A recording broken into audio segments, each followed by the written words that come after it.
देखिए हमारी जो चैप्टर है ब्रांच अकाउंटिंग में हमारे पास दो टाइप की ब्रांचेज हैं, एक डिपेंडेंट ब्रांच और एक इंडिपेंडेंट ब्रांच। डिपेंडेंट ब्रांच का मतलब होता है जो अकाउंटिंग अपनी नहीं करती है, उसकी अकाउंटिंग हेड ऑफिस ही करता है।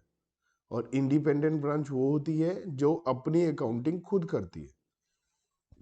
भाई ब्रांच है तो हेड ऑफिस से तो रिलेटेड होगी ना। ब्रांच हेड ऑफिस का एक हिस्सा है। जैसे पेड़ की ब्रांच, जो ट्री होती है उसकी जो ब्रांच होती है वो रूट से कनेक्टेड है। अगर आप रूट सोचें कोई ब्रांच ऐसी है जो रूट से कनेक्टेड ना हो तो इट इज नॉट पॉसिबल।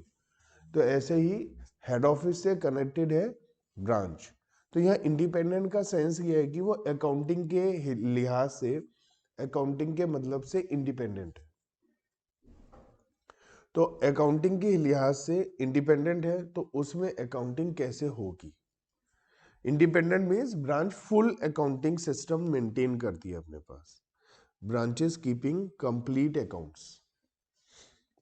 तो independent branch does not mean a branch which does not depend on the head office at all. A branch can never be independent of HO as it is basically depend on HO for existence. भाई exist ही इसीलिए करती है क्योंकि head office से इसे बनाया है। A branch which does not depend on the head office is not a branch at all. वो ब्रांच है ही नहीं फिर। In fact whatever independence of branches emphasized it means independence in accounting function. हम अकाउंटिंग फंक्शन के बारे में बात कर रहे हैं। Hence, a branch is independent when it maintains the account and it is positioned to extract its own trial balance. अगर वो अपनी अकाउंटिंग खुद करती है तो खुद ही अपना ट्रायल बैलेंस बना सकती है ना तो वो क्या है, इंडिपेंडेंट ब्रांच। तो इंडिपेंडेंट ब्रांच कौन सी है?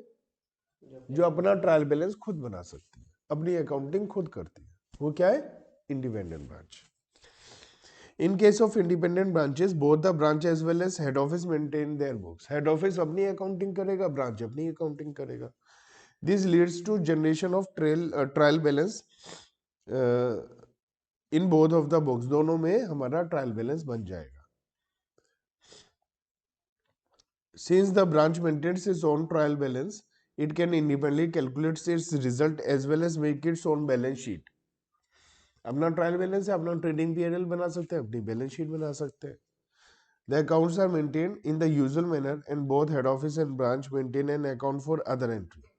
हेड ऑफिस अपनी अकाउंटिंग करेगा, ब्रांच अपनी अकाउंटिंग करेगा. ब्रांच अकाउंट बनेगा हेड ऑफिस की बुक्स में. हेड ऑफिस अपनी बुक्स में कौन सा अकाउंट बनाएगा? Branch account. और ब्रांच अपनी बुक्स में क्या बनाएगा? Head office account. Both accounts are personal in nature. Personal nature के अकाउंट है दोनों. हेड ऑफिस ने ब्रांच से पैसा लेना है, ब्रांच ने हेड ऑफिस को पैसा देना है. तो दोनों क्या है? पर्सनल. दोनों बिजनेस है. इंडिविजुअल, कंपनी, पार्टनरशिप फर्म सब पर्सनल अकाउंट होते हैं. Head office account is the mirror image of branch account. Mirror image मतलब उससे उल्टा है. जैसे हम मिरर में देखते हैं हमें उल्टा दिखाई देता है, ऐसे ही ब्रांच और हेड ऑफिस उल्टा होगा. जो ब्रांच में डेबिट होगा वो वहां क्रेडिट. जैसे आपको याद है कैश बुक पासबुक होता है, हम बात करते हैं ना, जो कैश बुक में डेबिट हो रहा है बैंक अकाउंट में वो पासबुक में क्रेडिट हो रहा है. ऐसा सेम यहाँ पर भी होता है. मेन फीचर क्या है इंडिपेंडेंट ब्रांचेस के? ये कंप्लीट सेट मेंटेन करती है, अपना लेजर बनाते हैं, अपने फाइनल अकाउंट बना सकते हैं. ठीक है. और ये केवल इस बात पर डिपेंड नहीं करते हैं कि हेड ऑफिस से जो माल आएगा उसी को बेचेंगे. कई बार ये अपना खुद माल खरीद कर बेचते हैं, ट्रेडिंग भी कर लेते हैं. ये इंडिपेंडेंट बिजनेस करते हैं और हर हिसाब से बस फर्क क्या है कि जो हेड ऑफिस बताता main has except that it has to follow certain broad policy laid down by head office. और पीएनएल भी इनका हेड ऑफिस का ही है. वैसे इंडिपेंडेंट है लेकिन बिलोंग किसे करते हैं? हेड ऑफिस को ही. ये खुद भी परचेज कर सकते हैं, कैश और क्रेडिट सेल कर सकते हैं. ठीक है. अपने हिसाब से अपना बैंक अकाउंट खोल लेंगे ये. ठीक है. और अपने हेड ऑफिस के अकाउंट में ट्रांसफर करते रहेंगे, जो पैसा मिलता रहेगा इनको. ये डिटेल्स बताते रहेंगे हेड ऑफिस को पीरियोडिकली, महीने के हिसाब से, क्वार्टरली दिखाएंगे कितना सेल हो रहा है, सारी डिटेल्स बताते रहेंगे, है ना. ट्रायल बैलेंस भी ये भेज देंगे हेड ऑफिस को। जो कनेक्शन है ब्रांच और हेड ऑफिस का वो मेंटेन कैसे होगा, हेड ऑफिस की बुक्स में ब्रांच अकाउंट होगा और ब्रांच की बुक्स में हेड ऑफिस अकाउंट होगा, उससे मेंटेन होगा। अगर सारी की सारी ट्रांजेक्शन कंप्लीट है हेड ऑफिस की बुक्स में ब्रांच की बुक्स में, तो दोनों मैच हो जाएंगे। बस फर्क ये होगा कि हेड ऑफिस का क्रेडिट बैलेंस है तो ब्रांच का डेबिट बैलेंस होगा, लेकिन मैच हो जाएंगे।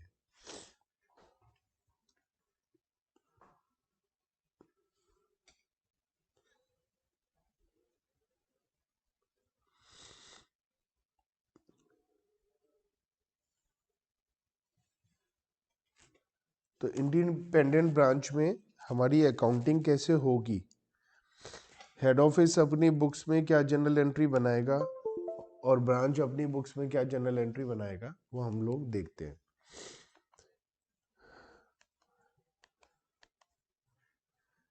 ट्रांजैक्शन, जैसे हेड ऑफिस ने ब्रांच को माल भेजा, ठीक है, हेड ऑफिस ने goods supplied by head office to branch. Suppose आपने कंसाइनमेंट, याद है आपको क्या एंट्री बनाई थी माल भेजने की कंसाइनमेंट पर, किसी को याद है? अभी फाउंडेशन में था।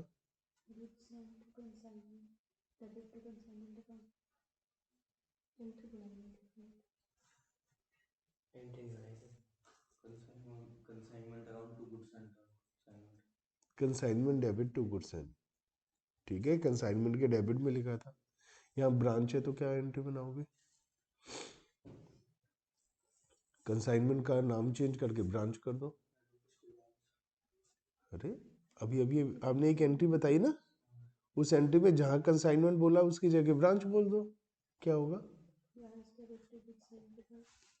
Branch account debit to goods and to branch.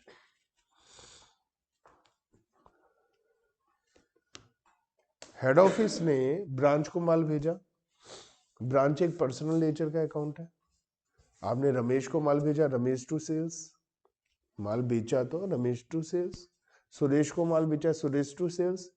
Branch को भेजा, बेचा नहीं है, ब्रांच को माल भेजा तो ब्रांच डेबिट टू सेल, इसीलिए नहीं लिख सकते क्योंकि अभी माल बेचा नहीं है, भेजा है, तो टू सेल की जगह to goods and to branch, ठीक है।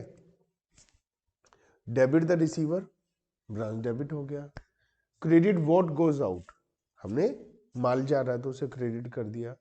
इसे हम ये भी बोल सकते हैं असेट इंक्रीज हो रही है, असेट का डेबिट बैलेंस होता है पता है, असेट बढ़ रही है तो असेट को डेबिट किया, असेट कौन सी बढ़ रही है, ब्रांच, क्योंकि हमने ब्रांच से पैसा लेना है और हमारी एक असेट कम हो रही है, स्टॉक कम हो रहा है तो उसे क्रेडिट कर दिया। असेट बढ़ती है, इंक्रीज होती है तो क्या करते हैं, डेबिट, और डिक्रीज होती है तो क्रेडिट।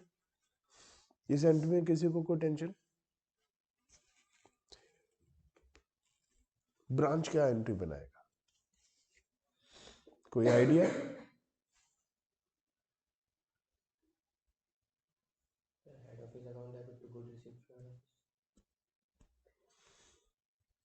इसका मतलब अभी अभी जो बताया वो आपने सुना ही नहीं। अगर आप पैसा बैंक में जमा करोगे, आप bank account debit to cash करोगे और बैंक भी डेबिट करेगा आपको, ऐसा नहीं, क्या एंट्री बनेगी, goods received from head office debit to head office, क्योंकि हमें गुड्स मिला है ना, तो मिला है हमें गुड्स तो हम गुड्स को क्रेडिट कैसे कर देंगे, और हेड ऑफिस से मिला है। अगर आपके पास सेल से रिटर्न होकर आता है या आप परचेज करते हो तो आप क्रेडिटर को परचेजेस टू क्रेडिटर की जगह क्रेडिटर टू परचेजेस एंट्री बनाते हो। तो सोच समझकर बोलो ना, माल आया तो डेबिट व्हाट कम्स इन, आप मानो माल आया, एसेट बढ़ गई, एसेट को डेबिट करते हैं। क्रेडिट द गिवर, देने वाला कौन है, हेड ऑफिस। या ये कहो हमारी लाइबिलिटी है, वहां से माल आया तो फ्यूचर में हमें पैसा देना है, liability means credit balance, liability होगी तो क्रेडिट करेंगे। इसमें कोई डाउट समझ में आता है? जब भी हम कोई अकाउंटिंग में करेंगे तो उसकी जर्नल एंट्रीज तो हमें अच्छे से आनी चाहिए ना।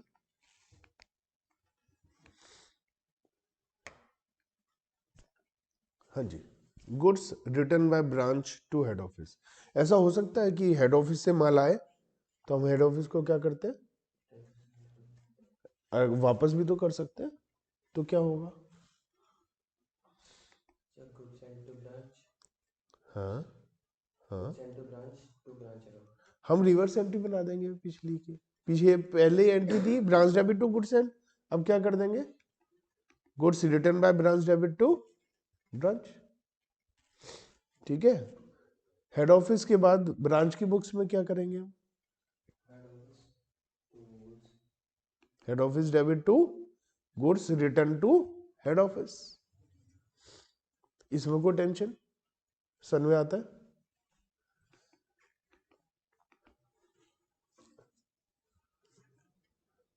Cash remitted by head office to branch, इसका मतलब कि हेड ऑफिस ने कैश भेजा है किसके पास, ब्रांच के पास। जरूरत पड़ रही होगी पैसे की ब्रांच को, तो हेड ऑफिस ने ब्रांच को पैसा भेजा है। क्या एंट्री बनेगी in the books of head office, branch to cash, simple. ठीक है, ब्रांच टू कैश या ब्रांच टू बैंक। और ब्रांच क्या बनाएगा, bank debit to head office. कोई टेंशन, आगे बढ़े, ये आ गया समझ में।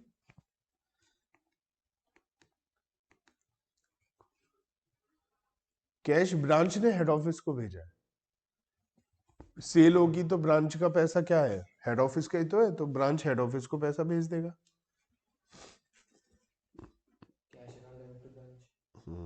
Bank account debit to branch. ठीक है, और ब्रांच क्या बनाएगा, हेड ऑफिस टू बैंक।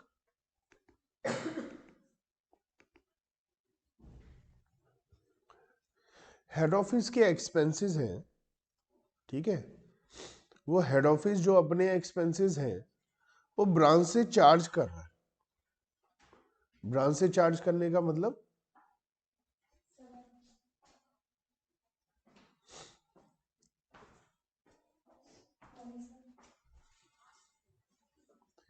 केवल 34 मिनट लेट, केवल।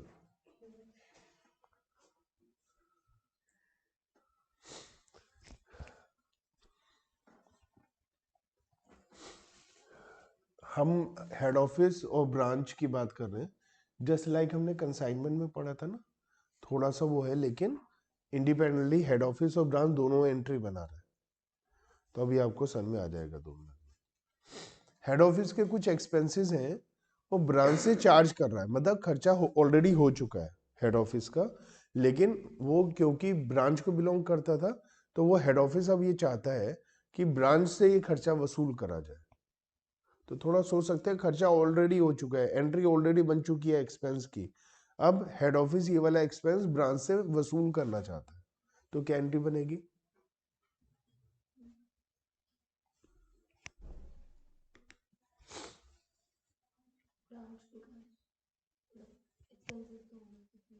Branch debit to expense already हो चुका है।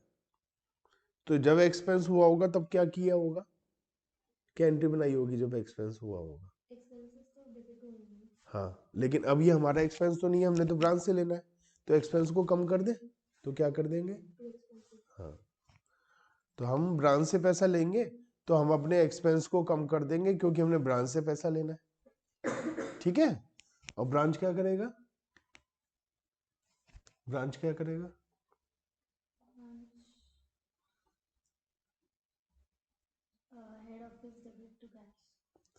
क्या कैश दे रहा है ब्रांच, पहली बात तो नहीं दे रहा। दूसरा, क्या एक्सपेंस, जब हेड ऑफिस एक्सपेंस को ट्रांसफर कर रहा है तो एक्सपेंस ब्रांच के पास नहीं आएगा क्या, तो ब्रांच एक्सपेंस को नहीं लिखेगा। और वैसे भी एक बात हमेशा ध्यान रखो, हेड ऑफिस ने ब्रांच को क्या करा है, हेड ऑफिस ने ब्रांच को क्या करा है, तो ब्रांच हेड ऑफिस को क्रेडिट ही करेगा, ये भी तो समझो। तो इस एंट्री से तो ये तो पता चली गया कि हेड ऑफिस तो क्रेडिट होना ही होना है, और एक्सपेंस को डेबिट भी करना है, तो एंट्री क्या बन गई, एक्सपेंस टू हेड ऑफिस। ठीक है,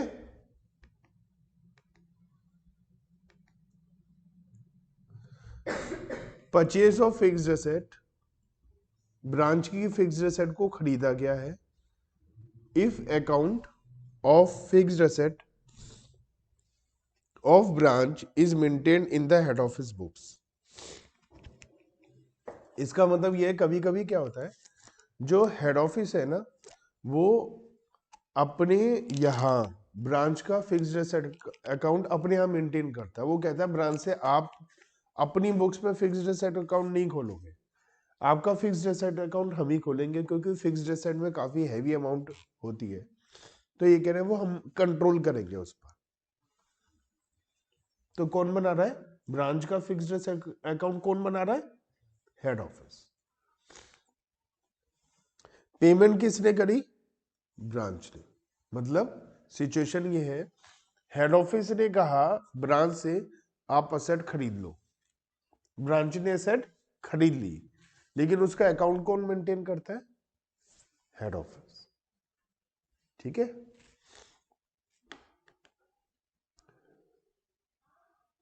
अब हेड ऑफिस ने क्या करना है, असेट खरीदने की एंट्री क्या होती है वैसे, asset debit to bank, fixed asset to bank. अब ये असेट है किसकी, ब्रांच की, तो कायदे से ब्रांच को अपनी बुक्स में एंट्री बनानी चाहिए fixed asset debit to bank. लेकिन हेड ऑफिस क्या कह रहा है, ये अकाउंट मेरे यहां मेंटेन होगा, तो फिक्स्ड एसेट अकाउंट डेबिट का होगा हेड ऑफिस में, तो हेड ऑफिस में डेबिट हो गया। और पेमेंट किसने करी है, तो ब्रांच अपनी बुक्स में क्या करेगा, टू बैंक। एंट्री क्या होती है, एसेट खरीदने की, fixed asset debit to bank. अब फिक्स्ड एसेट अकाउंट कौन मेंटेन कर रहा है, हेड ऑफिस, तो हमने हेड ऑफिस में लिख दिया फिक्स्ड एसेट। पेमेंट किसने करी, ब्रांच ने, तो ब्रांच की बुक्स में टू बैंक आ गया, या नहीं। अब हेड ऑफिस में क्रेडिट करने के लिए कुछ नहीं है और ब्रांच में डेबिट करने के लिए कुछ नहीं है, लेकिन है, क्योंकि ब्रांच का अकाउंट है फिक्स्ड एसेट और कहां बन रहा है, हेड ऑफिस में। तो ब्रांच क्या कहेगा, मैंने हेड ऑफिस को ये एसेट ट्रांसफर कर दी, या हेड ऑफिस को पैसा दे दिया आप खरीद लो, तो ये क्या करेगा, ये हेड ऑफिस को डेबिट कर देगा, और हेड ऑफिस क्या करेगा, ब्रांच को क्रेडिट कर देगा। तो हेड ऑफिस ब्रांच को क्रेडिट कर देगा, ब्रांच हेड ऑफिस को डेबिट कर देगा। ये टेक्निक है जिससे हम बहुत सारी एंट्री बना पाएंगे। क्यों, एक चीज कहीं लिखी है, एक चीज कहीं लिखी है, तो हम लोग ऐसे एंट्री बनाए। तो क्या हो गई एंट्री, हेड ऑफिस की बुक्स में ब्रांच एसेट टू ब्रांच, और ब्रांच में क्या हो गई, head office debit to bank. ठीक है, इसमें किसी को कोई doubt. Purchase of branch fixed asset, if account of fixed asset branch is maintained in head office and payment is made by head office. Payment किसने करी, हेड ऑफिस ने। Asset कहां मेंटेन होती है, हेड ऑफिस। ठीक है, तो head office क्या एंट्री बनाएगा,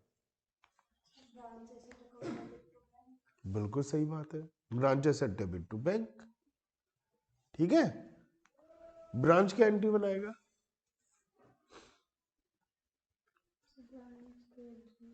नो एंट्री, कोई एंट्री नहीं बनाएगा। ना तो ब्रांच की बुक्स में अकाउंट है, ना ब्रांच ने पेमेंट करी, तो ब्रांच कोई एंट्री नहीं बनाएगा। समझ में आती है। असल में मैं आपको कुछ मेन 15 20 25 एंट्री समझा रहा हूं, क्योंकि ये ब्रांच है और हेड ऑफिस की दुनिया जहान की एंट्री वो बना सकते हैं।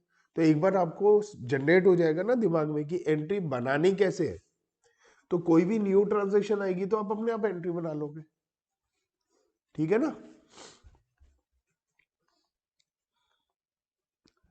Account of fixed asset of branch is maintained in head office, और अब हम डेप्रिसिएशन लगा रहे हैं। ठीक है, हाँ जी।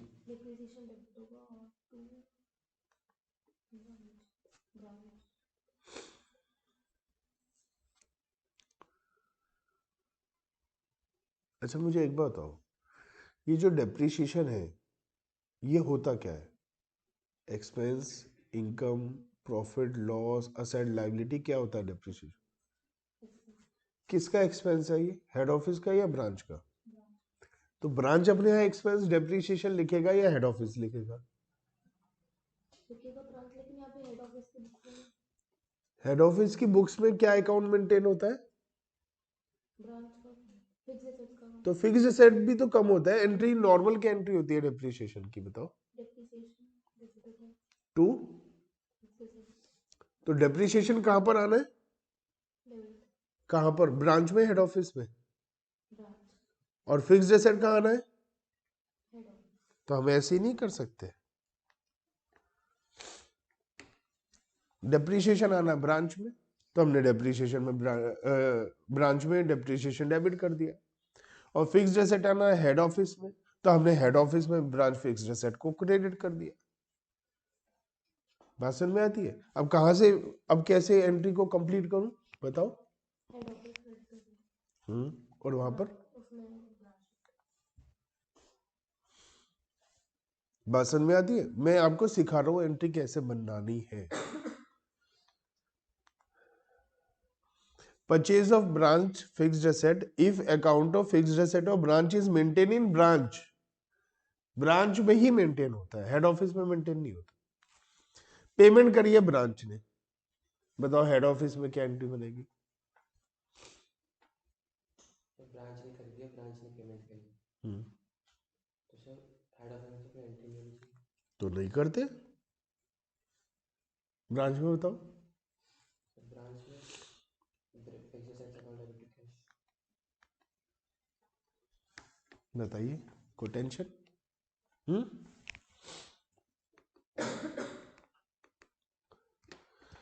फिक्स्ड एसेट अकाउंट मेंटेन होता है ब्रांच में, लेकिन पेमेंट हेड ऑफिस कर रहा है, क्या एंट्री बनेगी?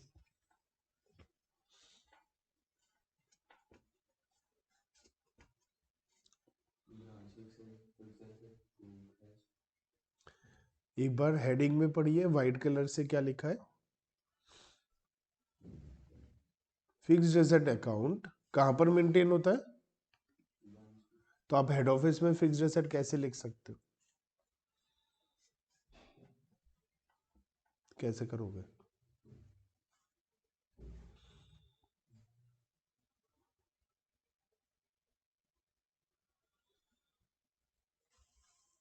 हाँ जी।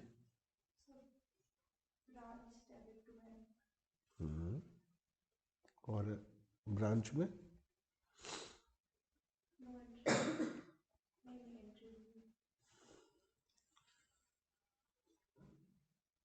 जिस टेक्निक से मैं बता रहा हूँ ना, उस टेक्निक से एंट्री बनाओगे तो आसानी से बन जाएगी। हाँ, तो इस एंट्री को हम कैसे बना सकते हैं? हमें एसेट खरीदने की एंट्री पता है क्या होती है? Fixed asset to bank. Fixed asset कहाँ में आनी है? तो ब्रांच में फिक्स्ड एसेट लिख दिया। टू बैंक कहाँ आना है? हेड ऑफिस में। To head office, to bank लिख दिया। ठीक है, हेड ऑफिस में कहाँ आना है? फिक्स्ड एसेट तो आना नहीं, पेमेंट आनी है। और ब्रांच में पेमेंट नहीं आनी, फिक्स्ड एसेट अकाउंट आना है। ठीक है, क्लियर? अब डेप्रिसिएशन लगेगा, ठीक है?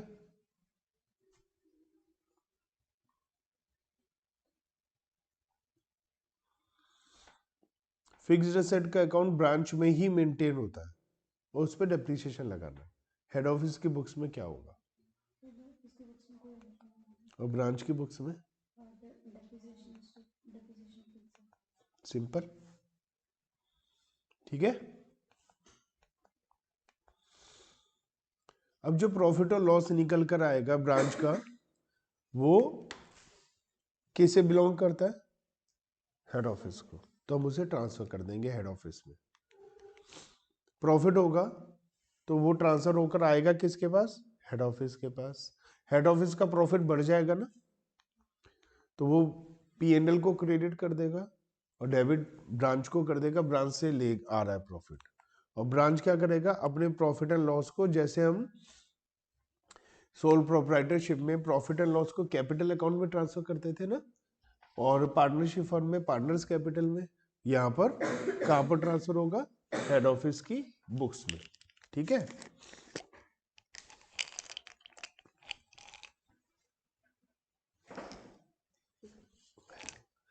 तो हम लोग ट्रांसफर कर देते हैं प्रॉफिट। अगर लॉस होगा तो रिवर्स एंट्रीज बन जाएंगी।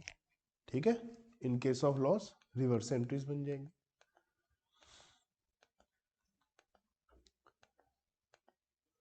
ठीक है,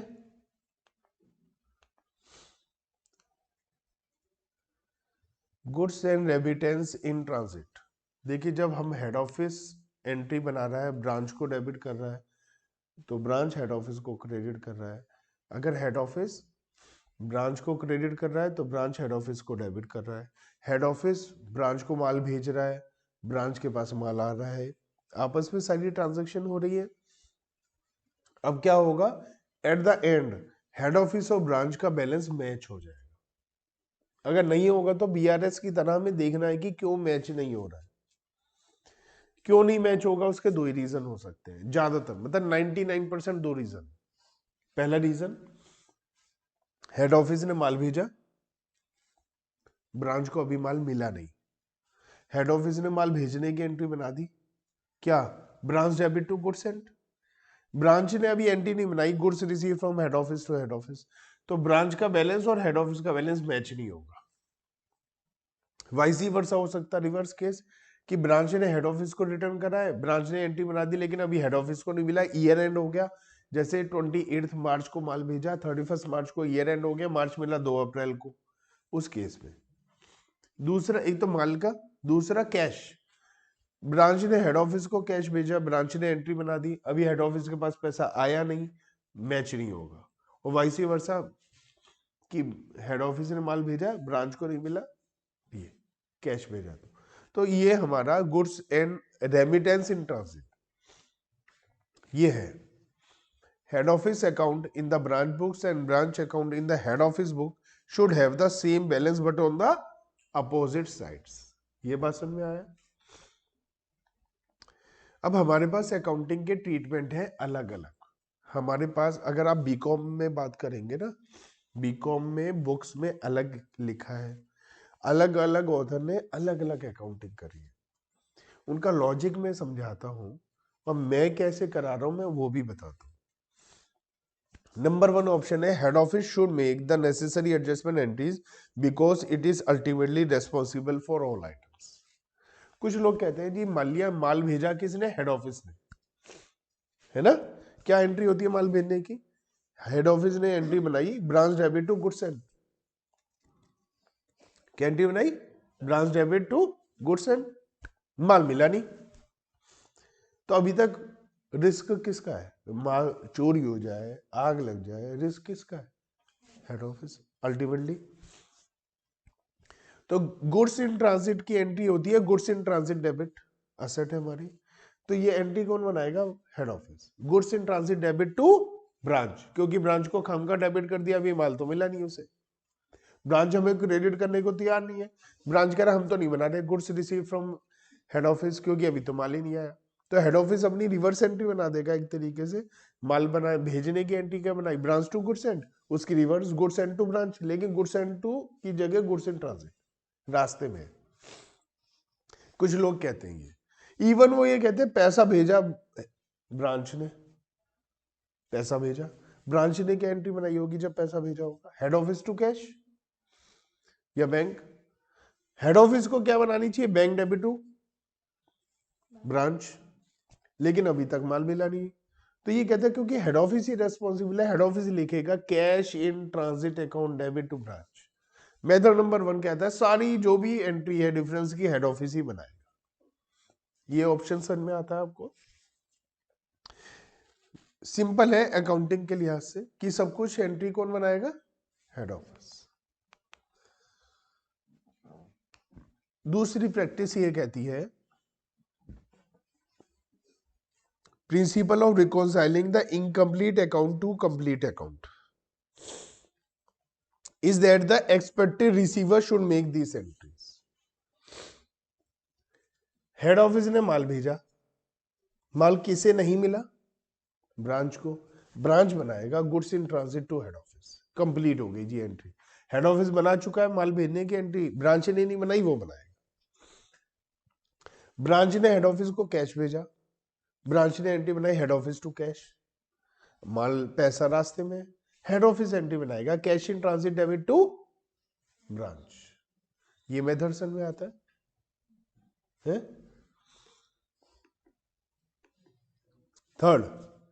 Third practice is based on thinking that if cash or goods are in still transit, then risk and reward are still in the hands of sender only.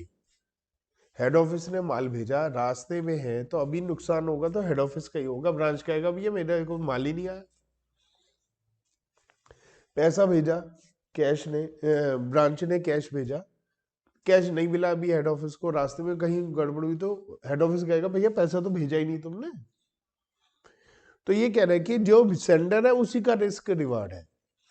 In case of loss in transit, loss will be of sender, not expected receiver.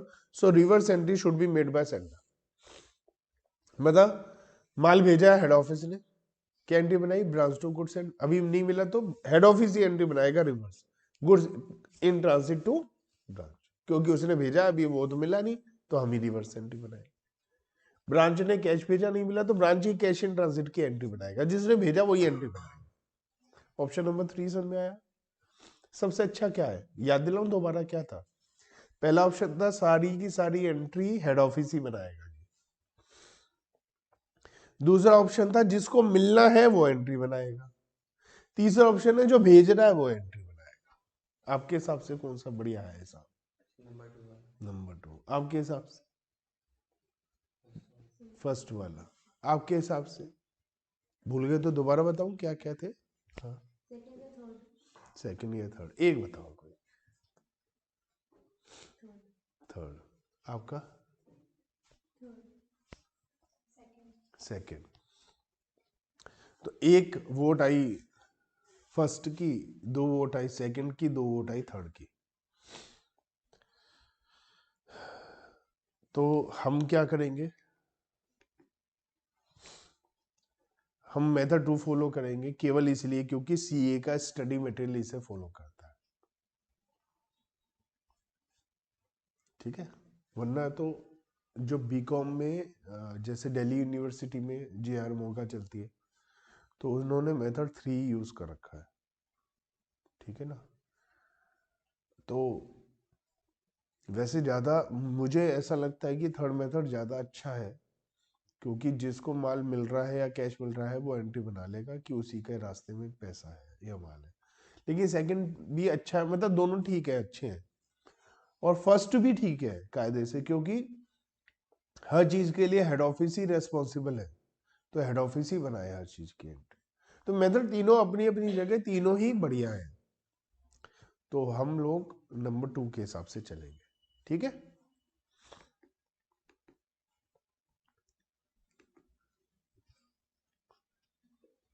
बताओ। हाँ भैया बताओ। Method number 2, method number 2 क्या है? जिसको मिलना है वो एंट्री बनाएगा। बताइए, हेड ऑफिस एंट्री बनाएगा या ब्रांच?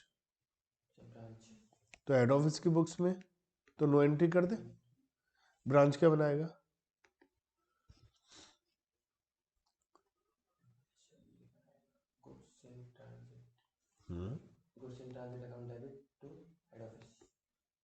देखो आपको समझ में आ गया ना? ठीक है, और सबको भी समझ में आ गया? कौन एंट्री बनाएगा?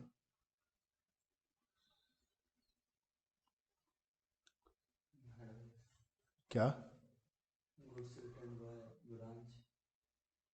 Goods in transit. और ब्रांच क्या बनाएगा? क्यों? क्योंकि वो ऑलरेडी बना चुका है। हम तो ये एडजस्टमेंट एंट्री बना रहे हैं, दोबारा थोड़ी ना बनाएंगे, वो तो भेजने की एंट्री ऑलरेडी बना चुका है।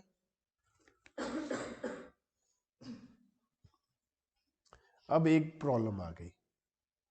प्रॉब्लम क्या आ गई? हेड ऑफिस ने माल भेजा है, लेकिन रास्ते में चोरी हो गया, आग लग गई, टूट गया, एक्सीडेंट हो गया। अब प्रॉब्लम आ गई। क्या प्रॉब्लम क्या है? ये लॉस है। अच्छा, लॉस है किसका?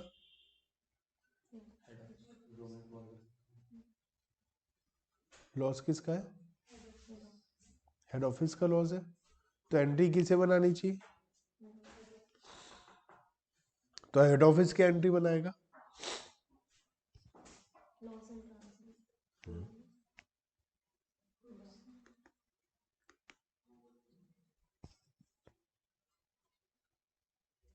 To goods loss in transit debit to branch, ठीक है, और लॉस को P&L में डाल देते हैं, ट्रांसफर कर देते हैं। अब नहीं भी बनाएंगे B part, B second entry तो चलेगा। Goods loss in transit to branch. अब हमने तो ये बात करी थी ना कि जिसको मिलेगा वो एंट्री बनाएगा, लेकिन लॉस हो गया तो लॉस तो भैया जो भेजने वाला है उसका है, या हेड ऑफिस का ही लॉस है तो हेड ऑफिस ही बनाएगा। ठीक है ना? ये एक बात ध्यान रखनी है हम लोगों को। ब्रांच क्या करेगा? No entry. ठीक है,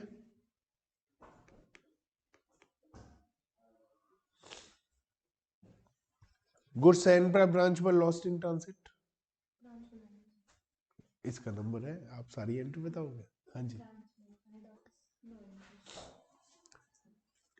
अब एक बार बताओ, अल्टीमेटली लॉस किसका है? रेस्पॉन्सिबल हेड ऑफिस है, ब्रांच के लॉस के लिए भी और हेड ऑफिस अपने लॉस के लिए भी। तो यहां जब भी गुड्स इन ट्रांजिट लॉस्ट हो जाएगा, कैश इन ट्रांजिट लॉस हो जाएगा, तो हमें नंबर 1 वाला मेथड ऑप्शन पर आना है। नंबर 1 कहता है सारी एंट्री हेड ऑफिस ही बनाएगा, क्योंकि लॉस किसका है? चाहे हेड ऑफिस ने माल भेजा, रास्ते में चोरी हो गया, खराब हो गया, चाहे ब्रांच ने भेजा, रास्ते में चोरी हो गया, खराब हो गया, हेड ऑफिस ही एंट्री बनाएगा। ये केवल लॉस के केस की है। तो हमारा कॉम्बिनेशन हो गया 2 और 1 का, मेथड नंबर 2 और 1 का। नॉर्मली मेथड 2, लेकिन अगर रास्ते में चोरी खराब हो गया कुछ, तो मेथड नंबर 1 हेड ऑफिस ही बनाए। ठीक है, तो क्या बनेगी एंट्री? ब्रांच में नो एंट्री। ठीक है, समझ में आता है? हाँ जी, समझ में आया?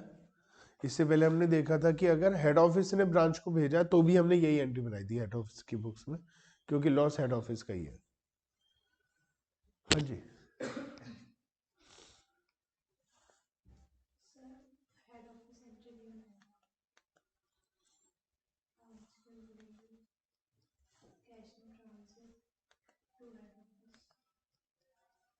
ठीक है, क्योंकि एंट्री को कौन कंप्लीट कर रहा है ना? रिसीवर। मैं ऑप्शन नंबर 2 था हमारा।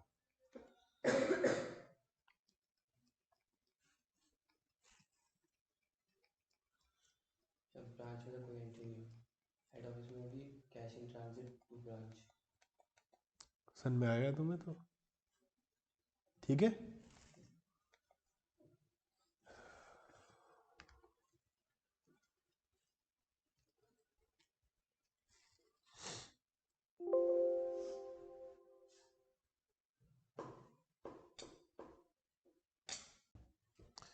ये अभी जो हमने लास्ट में वीडियो में देखा सारी जनरल एंट्रीज, ये सारी जनरल एंट्री आपके असाइनमेंट में लिखी हुई है। ये सब हमने अभी डिस्कस करी पीपीटी से, इसके लिए कि मैंने यहाँ से इसीलिए डिस्कस नहीं कराया, यहाँ पर आपको सीधा जनरल एंट्री दिखाई दे रही होती तो आप अपना दिमाग नहीं लगा पाते। अभी दिखाई नहीं दे रही थी तो आपने सोचा, एनालाइज करा, फिर आपने एक आध एंट्री गलत बनाई, लेकिन फिर धीरे धीरे बनानी आ गई, है ना?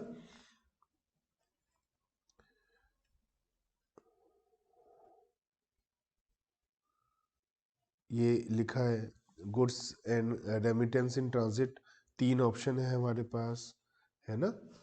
और हम लोगों ने क्या बोला था? हम ऑप्शन नंबर 2 करेंगे, लेकिन लॉस के केस में 1 करना पड़ेगा। इसकी भी सारी एंट्रीज लिखी हुई है जो अभी अभी हमने देखी। अब हम एक क्वेश्चन करते हैं, ठीक है? और ये क्वेश्चन है इसमें 35 इसमें अभी हमने आधी बुक्स में इंडिपेंडेंट ब्रांच से शुरुआत होती है चैप्टर की, ठीक है। आधे लोग दुनिया में, आधे लोग कहते हैं इंडिपेंडेंट ब्रांच से शुरुआत करते हैं, आधे लोग कहते हैं डिपेंडेंट ब्रांच से शुरुआत करते हैं। तो अभी तक मैंने इसमें डिपेंडेंट ब्रांच कंप्लीट कराया है, जिसका इंडिपेंडेंट ब्रांच से कोई लेना देना नहीं है।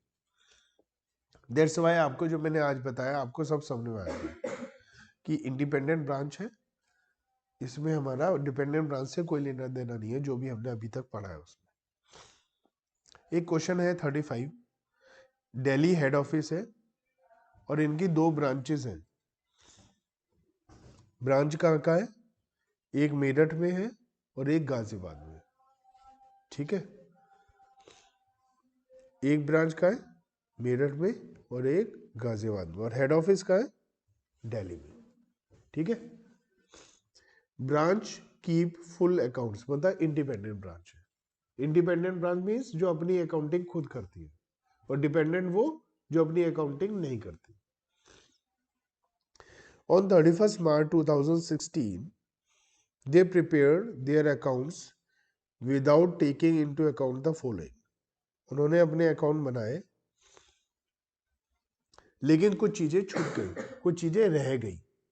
वो क्या चीज थी?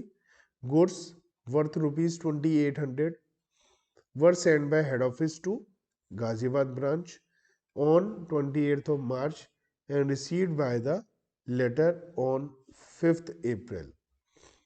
इसका मतलब क्या हुआ? हेड ऑफिस ने ₹2800 का माल भेजा है गाजियाबाद ब्रांच को, लेकिन गाजियाबाद ब्रांच को 5th अप्रैल को माल मिला है, ठीक है। आप कॉपी पर लिखना शुरू करेंगे।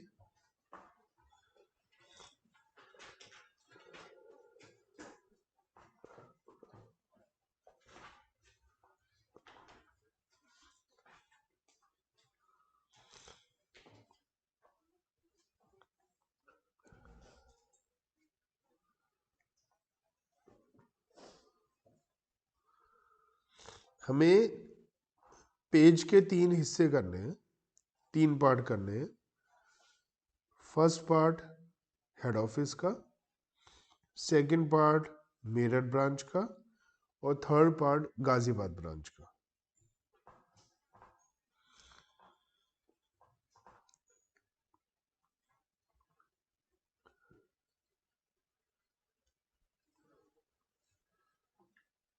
Head office, Meerut branch, Ghaziabad branch.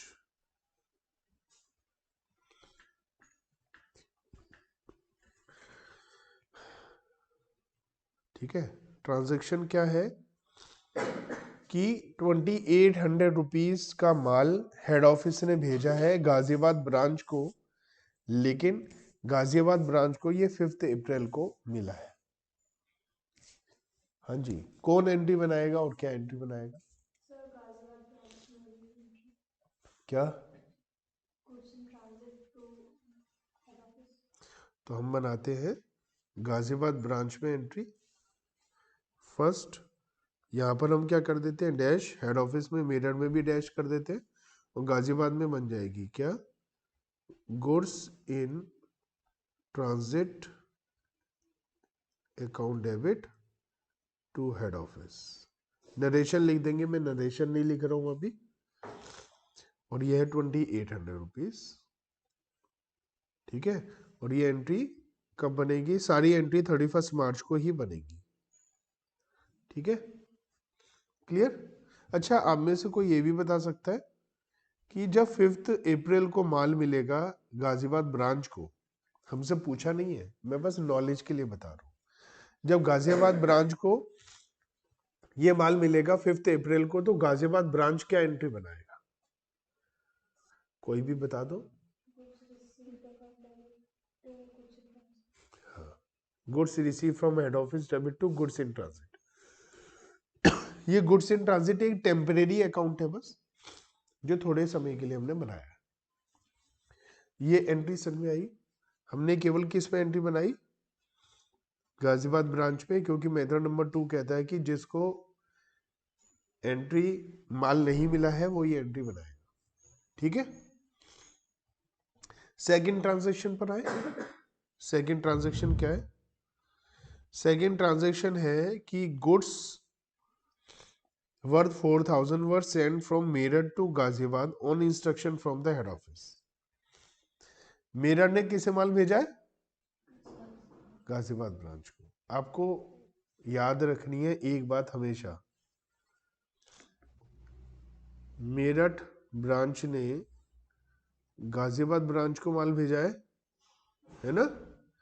ना तो मेरठ गाजियाबाद को जानता है ना गाजियाबाद मेरठ को जानता है, दोनों किसे जानते हैं? तो ये मान लो मेरठ ने हेड ऑफिस को भेजा है और हेड ऑफिस ने गाजियाबाद को भेजा है, ठीक है। मेरठ ने किसे भेजा है? हेड ऑफिस को, और हेड ऑफिस ने किसे भेजा है? और ये कोई गुड्स इन ट्रांजिट नहीं है, ये बस ENN में एंट्रीज है जो बनाने से रह गई, वो बना रहे हैं। तो मेरठ ने किसे भेजा है? हेड ऑफिस को, और हेड ऑफिस ने किसे भेजा है? गाजियाबाद को। अब मुझे बताओ क्या एंट्री बनेगी? हेड ऑफिस, मेरठ ने हेड ऑफिस को माल भेजा है, मेरठ क्या एंट्री बनाएगा? हाँ जी आप बताइए। हाँ, और हेड ऑफिस क्या बनाएगा?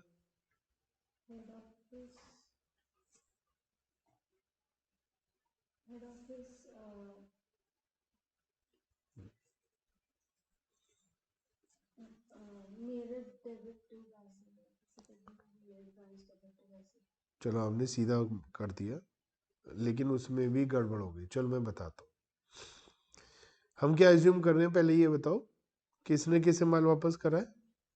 सबसे पहले क्या एज्यूम कर रहे हैं हम कि मेरठ ने हेड ऑफिस को माल वापस करा है ना? तो मेरठ क्या एंट्री बनाएगा बोलो, जो बोली आपने, लिखिए head office to goods sent to head office, head office to goods sent to head office, ठीक है। 4000 आपने क्या करा, नेट इफेक्टिव एंट्री बनाई। चलो वो भी हम देख लेते हैं। तो उसके लिए हम पहले देखते हैं गाजियाबाद क्या एंट्री बनाएगा। हाँ बताइए, गाजियाबाद क्या बनाएगा entry? Goods received, goods received from head office debit to head office,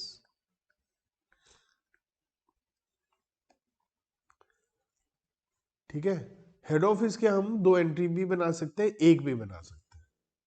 दो एंट्री क्या बनाए कि पहले मेरठ से माल आया तो क्या एंट्री बनाए हम, goods return by branch debit to, अभी नोट मत करिएगा, Meerut branch.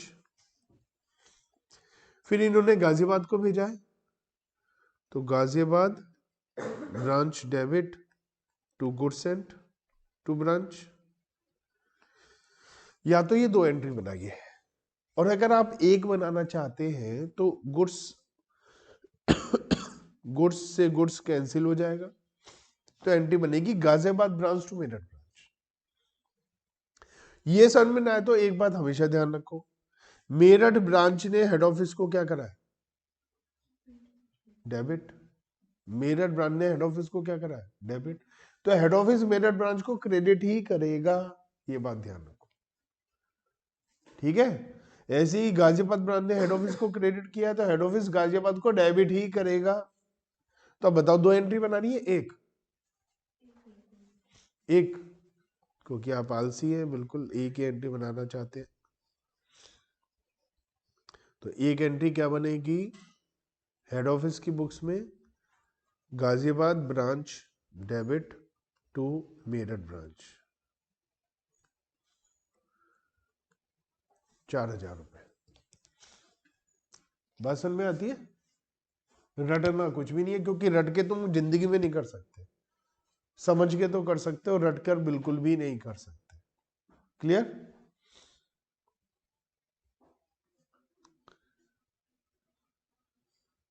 Number 3, Meerut branch ने 50,000 रुपए हेड ऑफिस को भेजे हैं, लेकिन हेड ऑफिस को अभी तक मिले नहीं है। आप बताइए, मेरठ ब्रांच ने 50,000 रुपए हेड ऑफिस को भेजे, हेड ऑफिस को भी मिले नहीं है। 50,000 है ना, बना देते।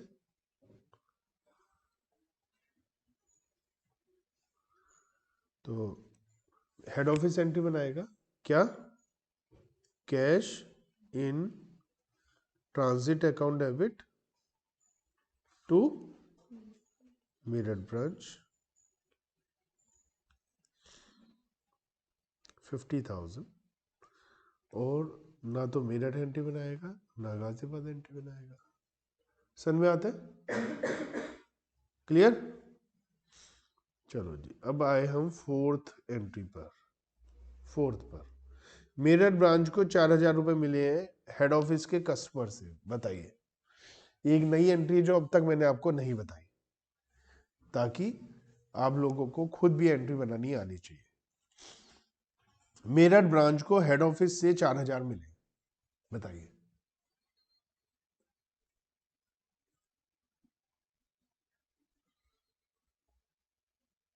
सर ब्रांच में तो होगी head office account debit to cash. अच्छा, ठीक है। गलत है बिल्कुल, क्योंकि अगर ब्रांच को पैसा मिलता है तो ब्रांच कैश को डेबिट करेगा, क्रेडिट कैसे कर देगा? जब पैसा आ रहा है तो कैश को क्रेडिट कर देगा। वो पैसा जा रहा है, आ रहा है, जा रहा है, आ रहा है तो आने पर क्या करते हैं कैश। फिर? तो और किसका पैसा आया है? कस्टमर का। मुझे ये बताओ पहले, कस्टमर से पैसा मिलने की एंट्री क्या होती है? सिंपल एंट्री क्या होती है? Cash account debit to debtors. हाँ जी, कैश किसे मिला? हेड ऑफिस को, ब्रांच को। तो वो क्या करेगा? कैश या बैंक डेबिट। और कस्टमर किसका कम हुआ है? हेड ऑफिस का। हेड ऑफिस का कस्टमर है टू डेटर्स, 4,000 रुपए, 4,000। सबसे पहले ये टेक्निक सीखो ना यार। मैं कहता हूँ आप सिंपल एक नॉर्मल एंट्री बनाओ। क्या होती है कस्टमर से पैसा मिलने की? Bank debit to debtor. अब बैंक डेबिट कहाँ, किसको मिला है पैसा? ब्रांच। तो ब्रांच डेबिट करेगा ना। और कस्टमर किसका है? Head office. तो हेड ऑफिस अपने कस्टमर को क्रेडिट करेगा भैया, डेटर्स। अब एंट्री कैसे बनाओगे? यहाँ क्या लिखोगे? To head office. और यहाँ क्या लिखोगे? Meerut branch debit. यहाँ कोई एंट्री करिए और समझिए, टेक्निक समझिए ना कैसे एंट्री बनानी है।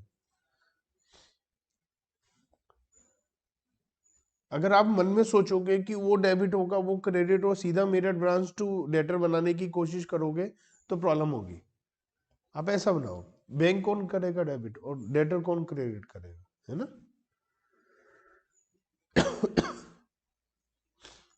ठीक है। हाँ जी, नंबर 5 बताइए।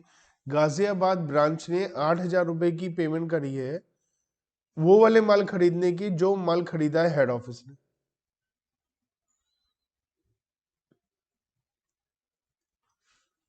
सर ब्रांच में तो टू बैंक हो गया। हाँ जी, बिल्कुल सही बात है। गुड्स हेड ऑफिस में हो गया। तो क्या एंट्री बनेगी? हेड ऑफिस में एंट्री होगी goods account debit to. Goods account debit तो कभी नहीं करा हमने। गुड्स अकाउंट डेबिट कब होता है? माल खरीदने पे गुड्स डेबिट करते हो। हाँ, purchase debit to Ghaziabad branch. देखो, यहाँ तो परचेजेस डेबिट करोगे, या मान लोगे कि पुराना माल खरीदा है और केवल पेमेंट है तो क्रेडिटर्स अकाउंट डेबिट होगा। कुछ भी हो सकता है दोनों में से। और पेमेंट किसने करी है? तो टू बैंक गाजियाबाद में। लो जी, ये तो एंट्री हो गई हमारी। अब इसे कंप्लीट कैसे करें? यहाँ लिखेंगे टू गाजियाबाद ब्रांच और यहाँ लिखेंगे हेड ऑफिस डेबिट और यहाँ कोई एंट्री नहीं बनेगी। अमाउंट है इसकी 8,000 रुपये, 8,000।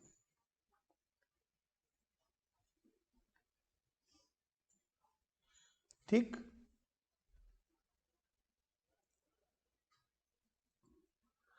मिस्टर एक्स, एकदम नई चीज आई है आपके सामने। मिस्टर एक्स है, मेरठ ब्रांच में कस्टमर है 2000 रुपए के, और उसने कहा जी मैं ट्रांसफर हो रहा है मेरा गाजियाबाद, तो मेरा अकाउंट आप ट्रांसफर कर दो गाजियाबाद। आपका एक बैंक में अकाउंट है मान लिया, आपको पता है आपका अकाउंट ट्रांसफर हो सकता है एक ब्रांच से दूसरी ब्रांच में। आप मेरठ में रहते हैं, आप गाजियाबाद में पोस्टिंग हो गई, तो आपका स्टेट बैंक ऑफ इंडिया में अकाउंट है मेरठ में, आप वहां बैंक में जाकर एप्लीकेशन डालिए और यहाँ पर आपका अकाउंट ट्रांसफर हो जाएगा। ऐसे ही वो कस्टमर ने कहा मेरा अकाउंट ट्रांसफर करो, तो आप बता सकते हैं क्या होगा? गाजियाबाद ब्रांच में डेबिट हो जाएगा जो कस्टमर का अकाउंट है, और वो मेरठ वाले में क्रेडिट हो जाएगा। बहुत अच्छी बात बताई आपने, और बहुत समझदारी से भी बताई।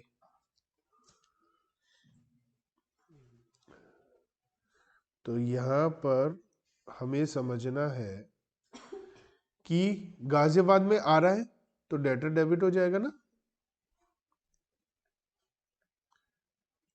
और ब्रैकेट में लिख देंगे मिस्टर एक्स, है ना, और मेरठ में टू डेटर, जिसे लिख देंगे मिस्टर एक्स। ठीक है,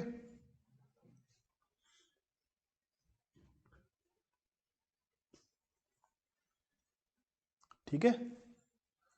अब बाकी बताओ क्या होगा?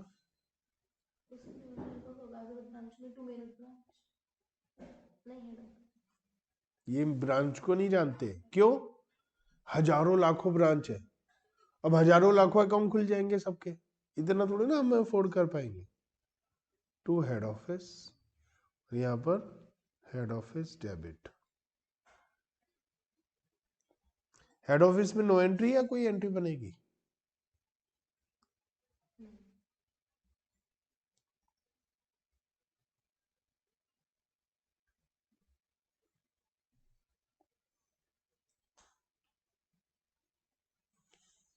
मेरठ में आपने हेड ऑफिस लिखा है, तो हेड ऑफिस में मेरठ नहीं लिखोगे? बताओ।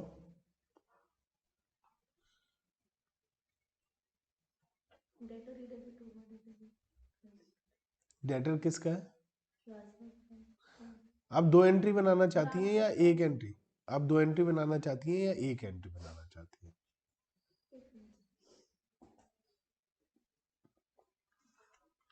एक से बन जाएगा Ghaziabad branch to Meerut branch. Ghaziabad branch debit to Meerut branch. Reason कि जब मेरठ ब्रांच हेड ऑफिस को डेबिट कर रहा है तो हेड ऑफिस मेरठ को क्रेडिट ही करेगा ना। ये तो बात मैं बहुत बार बता चुका हूँ, अब तो आपको समझ में आ जानी चाहिए। ठीक है, सर इसमें अगर दो एंट्री है तो दूसरा, अगर हम दूसरा दो एंट्री एक ही डेटर का अकाउंट पहले ट्रांसफर हुआ, debtor debit to Meerut branch, फिर गाजियाबाद ब्रांच टू डेटर, उसका कोई सेंस और लॉजिक नहीं बनता है ना, एक ही एंट्री बनाना है।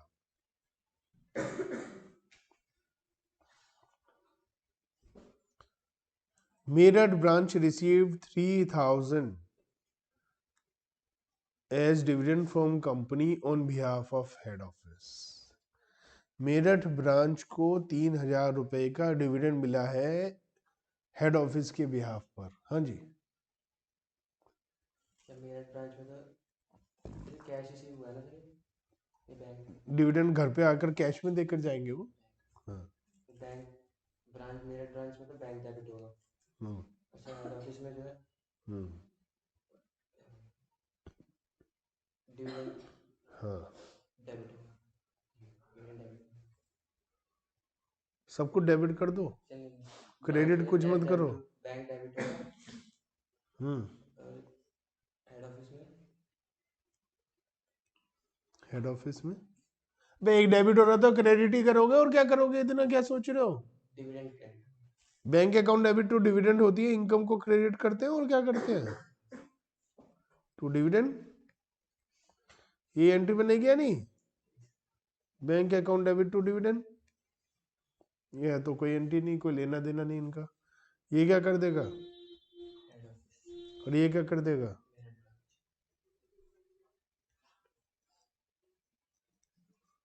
सिंपल 3000।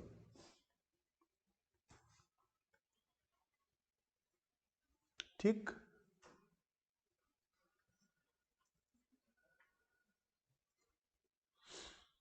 8th, मेरठ ब्रांच ने कैश फर्नीचर खरीदा है और fixed asset account head office में मेंटेन्ड होता है। ये तो मैं बता चुका हूं, ये तो मैंने समझाई थी। मेरठ ब्रांच ने फर्नीचर खरीदा है और फर्नीचर अकाउंट जो मेंटेन होता है वो हेड ऑफिस की बुक्स में होता है। हाँ जी बताइए।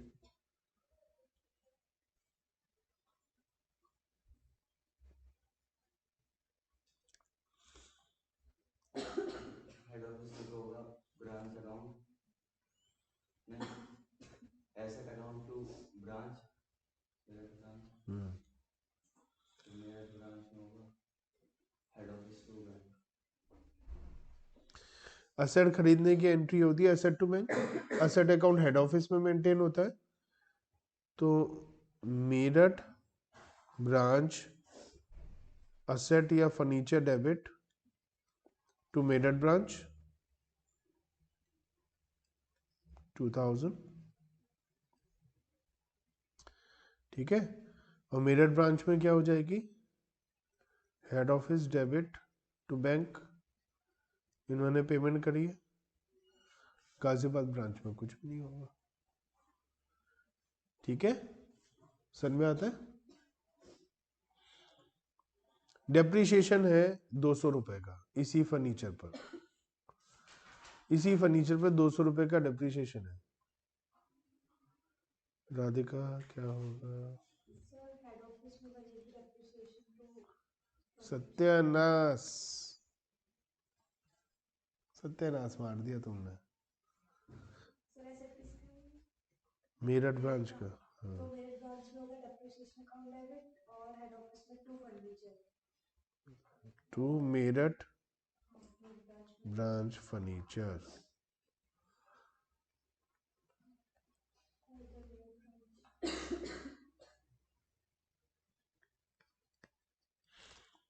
डेप्रीशिएशन हेड ऑफिस का थोड़ी ना है जो आप हेड ऑफिस में लिख रही थी।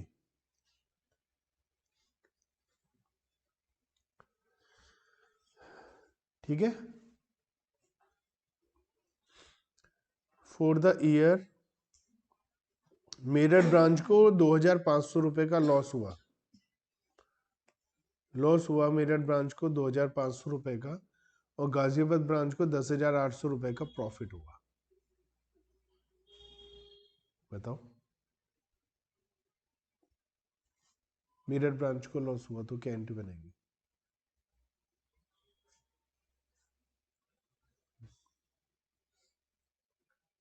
भूल गए?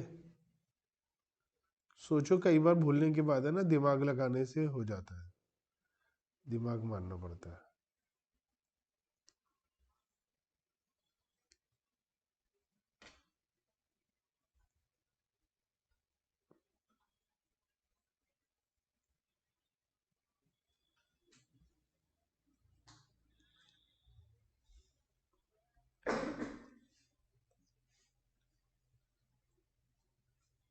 मेरे ब्रांच के लॉस को डेबिट करेगा, वो प्रॉफिट क्रेडिट करेगा। और वो मेरठ में आएगा लॉस टू हेड ऑफिस, उधर head office to profit Ghazipur branch में, और हेड ऑफिस में जाएगा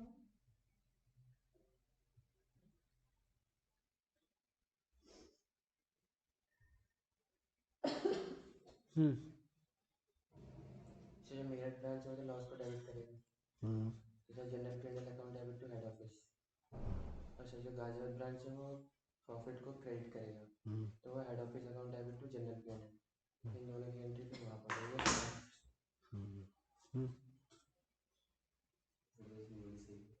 जो बोला सही है, जो जो कहा वो बहुत बढ़िया बोला इसने, सत्य वचन बोले इसने।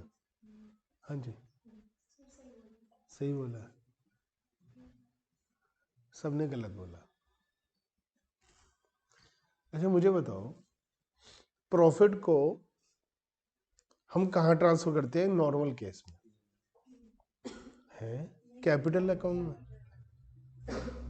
बताया भी था जब मैं एंट्री समझा रहा था। तो प्रॉफिट को कैपिटल में ट्रांसफर करने की क्या एंट्री होती है? प्रॉफिट को कैपिटल में ट्रांसफर करने की क्या एंट्री होती है? हाँ जी, P&L टू कैपिटल।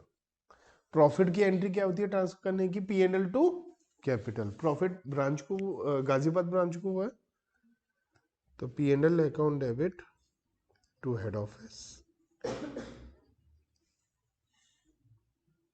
ठीक है, तो लॉस की रिवर्स एंट्री बननी चाहिए।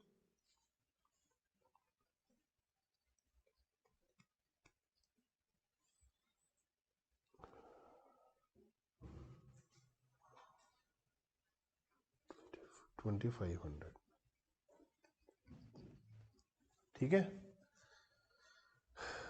और अब हेड ऑफिस से के पास प्रॉफिट आएगा गाजियाबाद से, और ब्रांच मेरठ ब्रांच से लॉस आएगा। लॉस को हेड ऑफिस क्या करेगा? जनरल P&L भी लिख सकते हैं, क्योंकि बाद में एक और P&L बना लेगा वो, P&L के बाद जनरल P&L। तो general P&L debit to Meerut branch, क्योंकि इसे लॉस हो रहा है, लॉस से प्रॉफिट कम हो जाता है। और गाजियाबाद ब्रांच से इसे प्रॉफिट मिल रहा है, तो Ghaziabad branch debit to general P&L। आप लोगों के साथ प्रॉब्लम ये हुई कि आप हेड ऑफिस की एंट्री तो ब्रांच में बनाना शुरू हो गए। आप हेड ऑफिस वाली एंट्री ब्रांच में बनाना शुरू हो गए। आपने कहा जी प्रॉफिट है तो P&L जो है, और गड़बड़ गड़बड़ सब कर दिया। समझ में आई है आपने क्या गड़बड़ करी? उल्टा पुल्टा बोला था सब। तो आपको हमेशा ध्यान रखना है कि ट्रांसफर करने की, कैपिटल में ट्रांसफर करने की क्या एंट्री होती है प्रॉफिट को? P&L debit to capital. तो प्रॉफिट की P&L to head office, loss की रिवर्स, और हेड ऑफिस में जो अकाउंट हम कर ही लेते।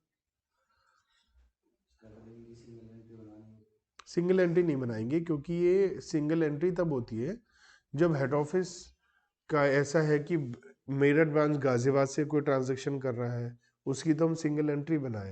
ये तो दोनों की अलग अलग ट्रांजैक्शन है, हर एंट्री को एक थोड़ी ना हम कर सकते हैं।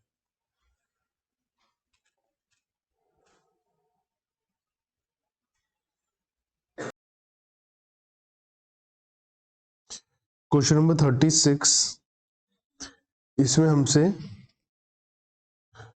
कहा है कि आप हेड ऑफिस और ब्रांच दोनों की बुक्स में एडजस्टमेंट एंट्रीज बनाइए।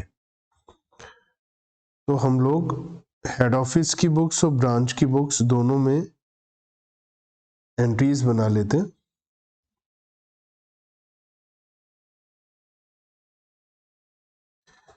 तो एक तरफ हेड ऑफिस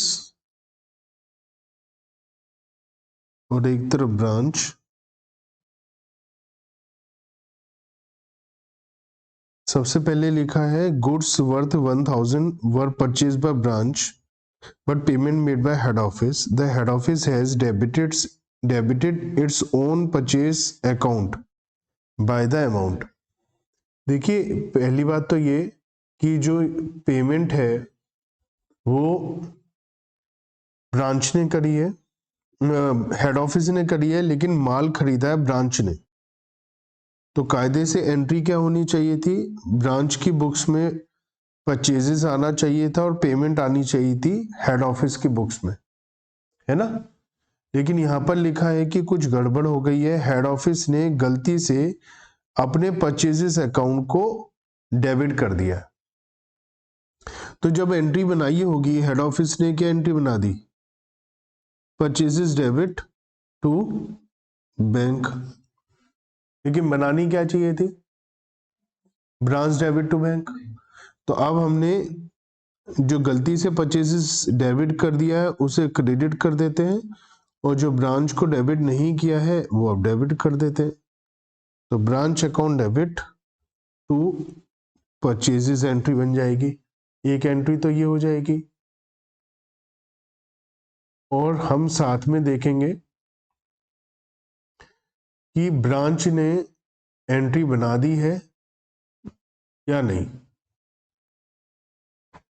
अब ब्रांच ने एंट्री बनाई है या नहीं ये हमारी एजम्पशन है। अगर हम ये मानते हैं कि ब्रांच ने ठीक एंट्री बना दी है तो कोई टेंशन नहीं है, हमें कोई एडजस्टमेंट एंट्री पास नहीं करनी है। और अगर ब्रांच ने एंट्री नहीं बनाई है तो अब बना लेते हैं। Purchases account debit to head office. तो ये नोट डालकर एज्यूम करना पड़ेगा कि हेड ऑफिस ने जब माल खरीदा है, ब्रांच ने माल खरीदा है और पेमेंट हेड ऑफिस ने करी है, तो इसकी एंट्री ब्रांच के बुक्स में बनी है या नहीं बनी है, ये हमें एजम्पशन लेनी पड़ेगी। वैसे तो लैंग्वेज से लग रहा है कि माल जब खरीदा है ब्रांच ने और पेमेंट करी है हेड ऑफिस ने और हेड ऑफिस ने एंट्री बना दी है, तो ऐसी सिचुएशन में ब्रांच ने अपने यहाँ एंट्री बना दी होगी, ऐसा हम एज्यूम कर सकते हैं। नोट डालना पड़ेगा लेकिन हमें जो भी हम एजम्पशन लेते हैं, ठीक है।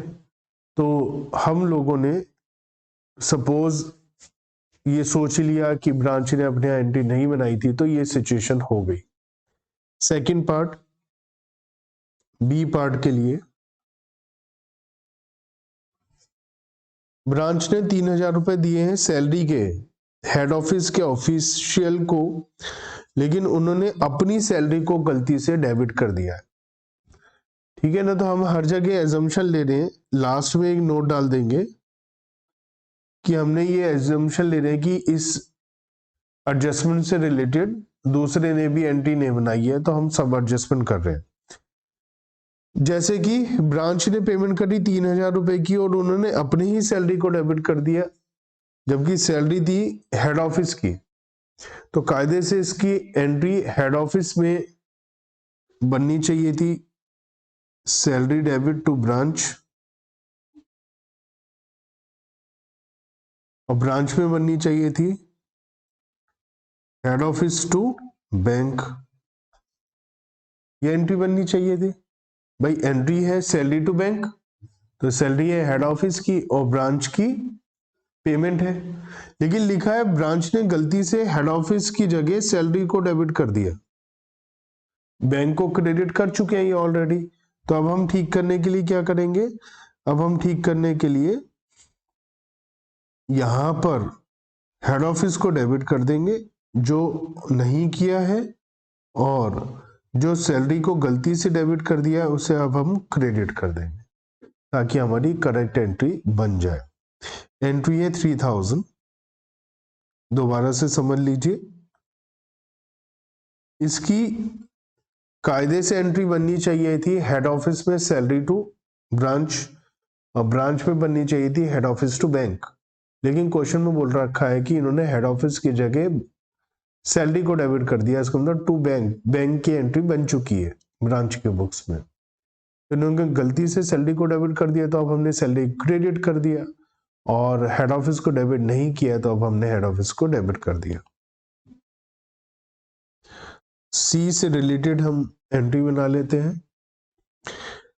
डेप्रीशिएशन है 1800 का ब्रांच एसेट पर जो हेड ऑफिस में मेंटेन्ड होती है, तो हमने देखा था हेड ऑफिस में मेंटेन होती है तो डेप्रीशिएशन ब्रांच का खर्चा है, तो डेप्रीशिएशन डेबिट, और टू ब्रांच फिक्स्ड एसेट, ये एंट्री बनती है डेप्रीशिएशन टू फिक्स्ड एसेट 1800, क्योंकि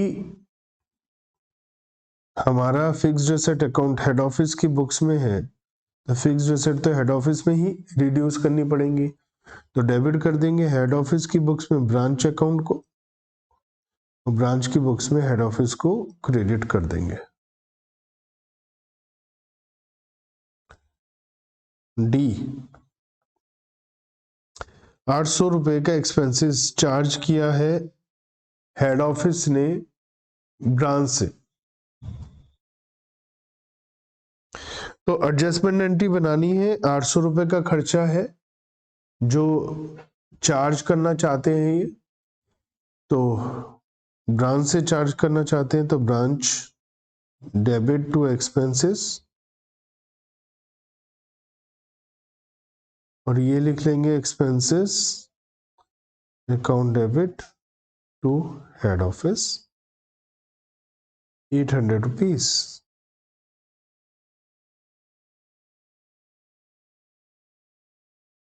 ठीक। फर्नीचर 400 रुपए का ट्रांसफर करा है ब्रांच से हेड ऑफिस में, तो हेड ऑफिस के पास आ जाएगा furniture account debit to branch,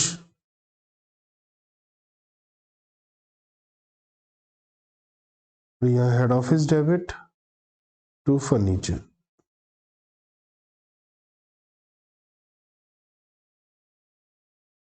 transfer कर दिया।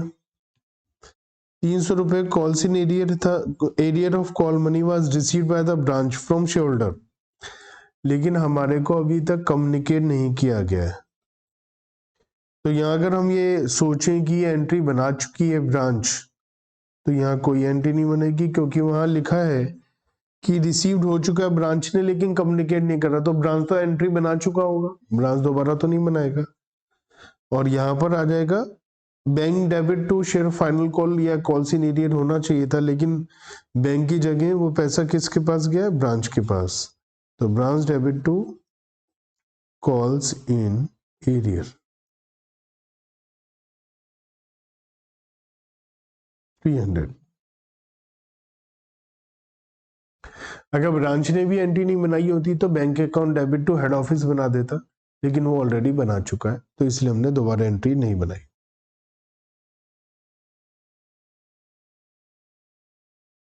थर्टी 37 में हमसे कहा जा रहा है generalized the following transactions in the books of head office, Delhi branch and Agra branch. तो हमें हेड ऑफिस की बुक्स में, दिल्ली ब्रांच की बुक्स में और आगरा ब्रांच की बुक्स में जनरल एंट्रीज बनानी है। हेड ऑफिस, दिल्ली ब्रांच और Agra branch. Goods worth 15,000 supplied by Delhi to Agra, तो दिल्ली ने आगरा को माल दिया है।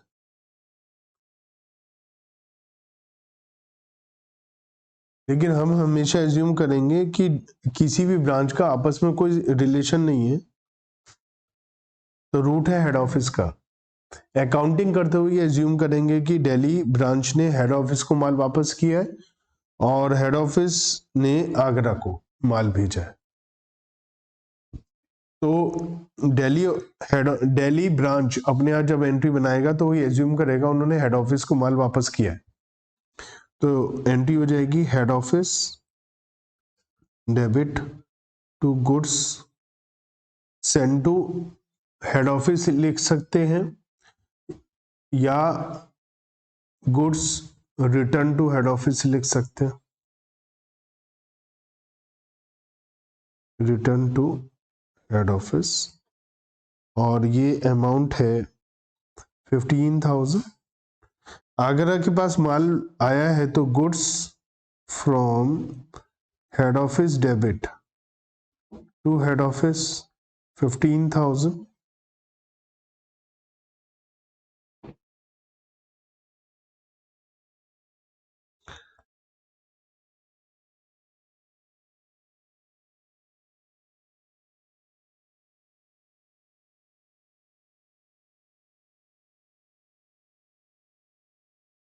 हेड ऑफिस अपने यहां ये मानेगा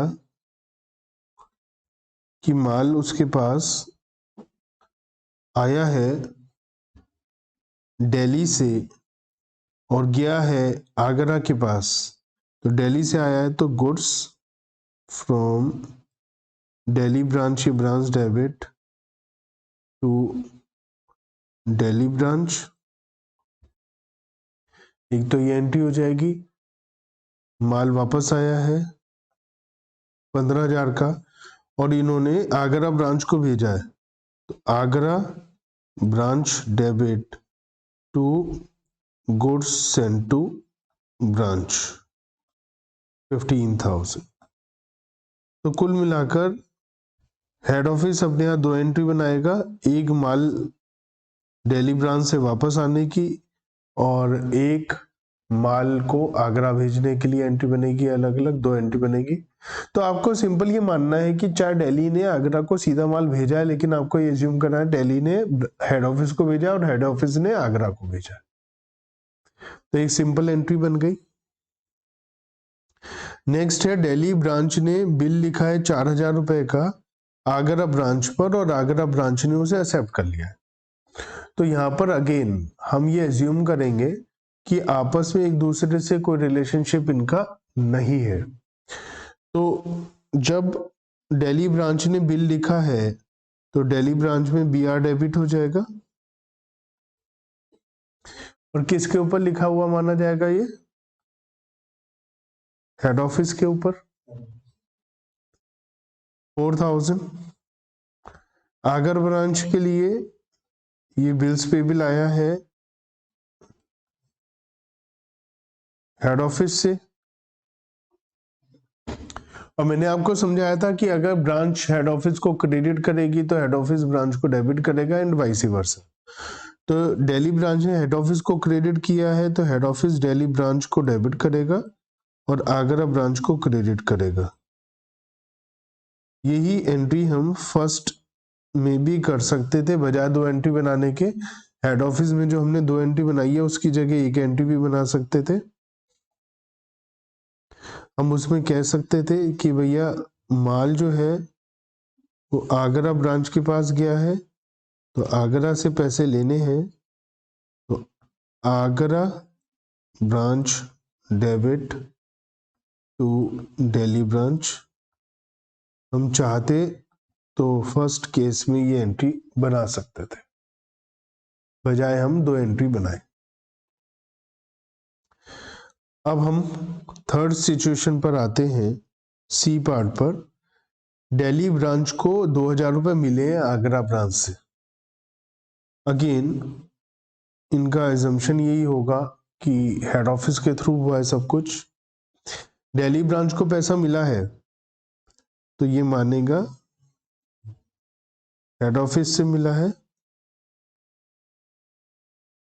और यहां माना जाएगा हेड ऑफिस को दिया है।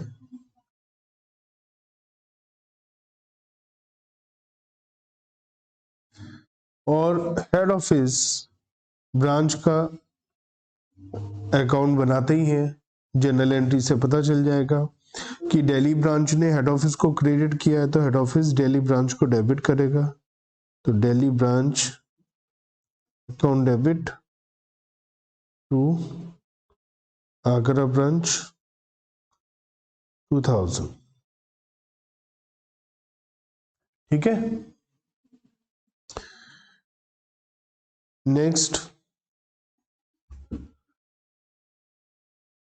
गुड्स 3,000 का आगरा ब्रांच के कस्टमर ने दिल्ली ब्रांच को वापस करा है।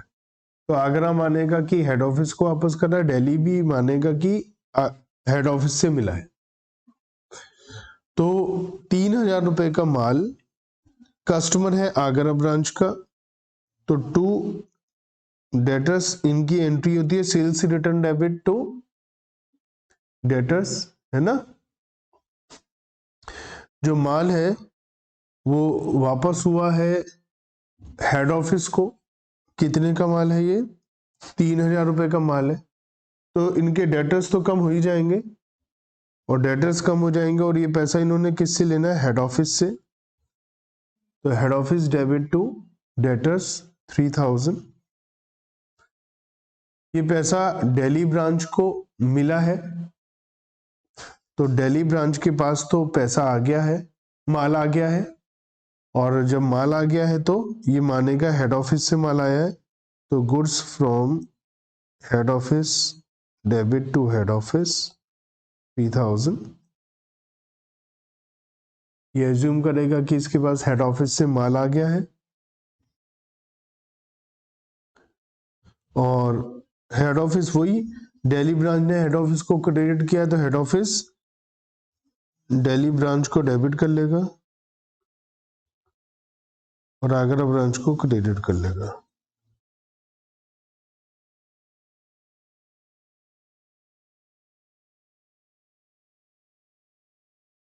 नेक्स्ट है हमारे पास, आगरा ब्रांच ने दिल्ली ब्रांच के कस्टमर से 2000 रुपए वसूल करे हैं, तो आगरा ने कलेक्ट करे हैं, तो आगरा के पास पैसा आया है, बैंक अकाउंट डेबिट, और हम क्या मानेंगे, हेड ऑफिस से आया है। ब्रांच, एक ब्रांच में दूसरी ब्रांच का अकाउंट नहीं खुलेगा, दिल्ली का कस्टमर कम हुआ है तो 2 डेटर्स, और ये पैसा हेड ऑफिस के पास पहुंचा है, हेड ऑफिस डेबिट, और ये एंट्री रिवर्स हुई, हेड ऑफिस को डेबिट किया है दिल्ली ने, तो ये हेड ऑफिस दिल्ली को क्रेडिट कर देगा, और हेड ऑफिस को क्रेडिट किया आगरा ने, तो आगरा को डेबिट कर देगा, तो Agra branch debit to Delhi branch 2000। तो इस मेथड से हमें एंट्रीज बनानी होती है। तो क्वेश्चन नंबर 35, 36, 37 इसी टाइप के थे।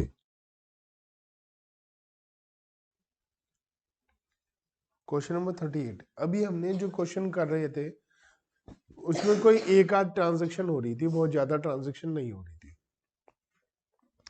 लेकिन अगर बहुत ज्यादा ट्रांजैक्शन हो रही है, कभी यहाँ से माल उधर जा रहा है, उधर से इधर, इधर से उधर, उधर से इधर, इतनी ज्यादा ट्रांजैक्शन हो रही है, और अगर हम हर एक ट्रांजैक्शन करने लगे तो रोजाना हजारों एंट्री तो माल इधर से उधर जाने की हो जाएगी।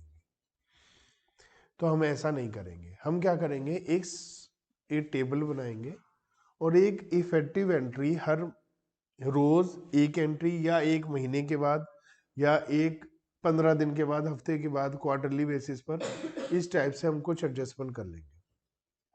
ठीक है ना। तो हम लोग एक एंट्री बनाएंगे, बजाय हम हर एक ट्रांजेक्शन की अलग अलग एंट्री बनाएंगे। जैसे कि बैंक होते हैं, बैंक के पास आप चेक डालते हो, है ना। आपका बैंक अकाउंट, अगर आपने मुझे चेक दिया और आपका अकाउंट आईसीआईसीआई बैंक में है, मेरा bank state bank of India में है, तो मैं आपका जो आईसीआईसीआई बैंक वाला चेक वो अपने बैंक एसबीआई में डालूंगा, एसबीआई वाले आपके आईसीआईसीआई बैंक से पैसा लेंगे।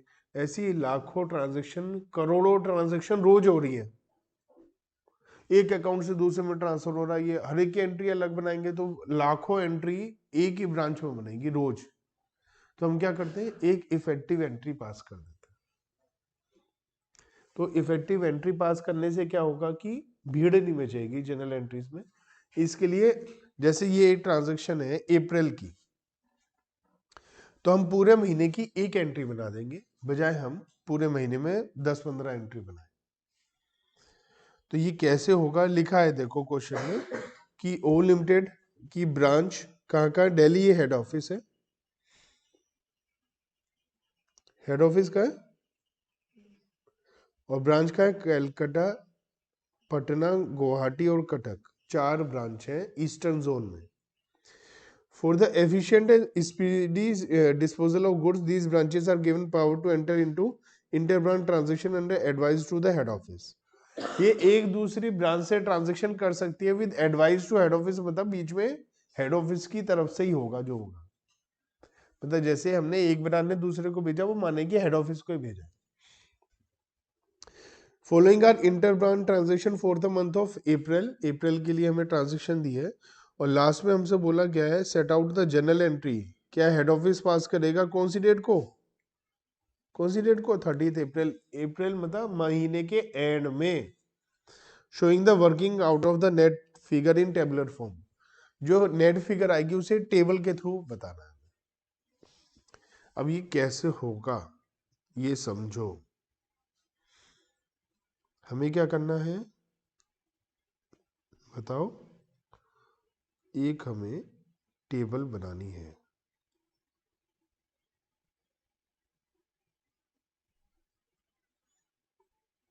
दिखाई दे रहा है, देखो हेड ऑफिस अपने यहां क्या एंट्री बनाएगा हम वो देख रहे हैं, ब्रांचेस तो अपने आप बनाती रहेंगी, हेड ऑफिस अपने यहाँ क्या हो जाएगा। कलकत्ता ब्रांच ने पटना ब्रांच को 2000 रुपए का माल भेजा है।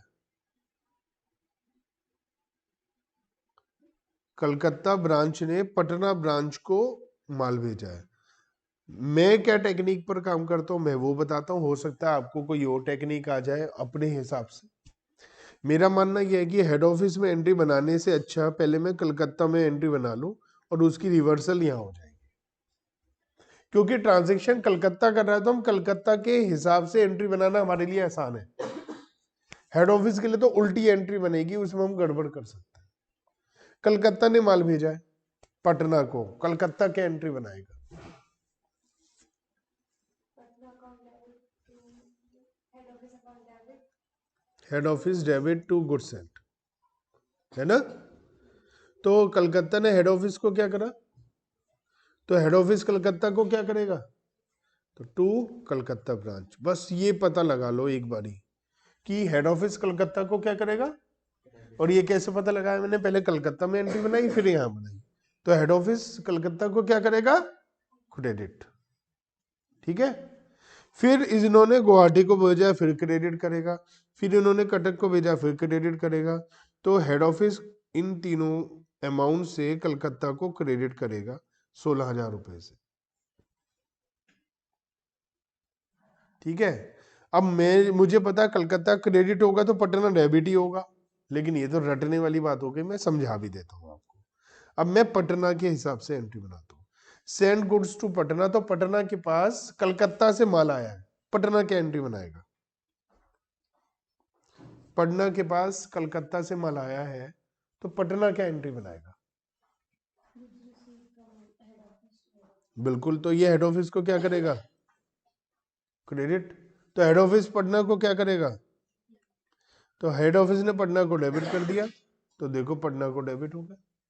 अब फिर ऐसे ही गुवाहाटी भी डेबिट होगा, ऐसे ही कटक भी डेबिट होगा, या नहीं। तो एक टेबल बनाइए जल्दी से।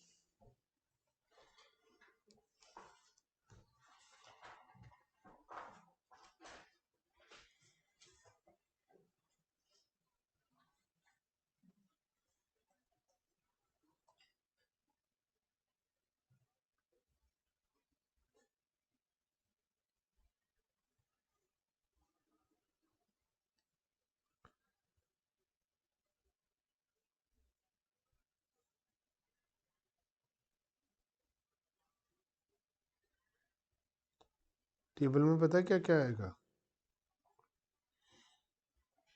ब्रांच के नाम क्या क्या है, कितनी ब्रांच है, 4।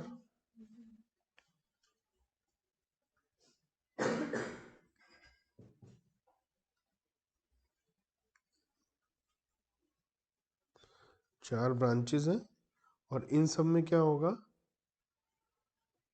डेबिट और क्रेडिट, है ना।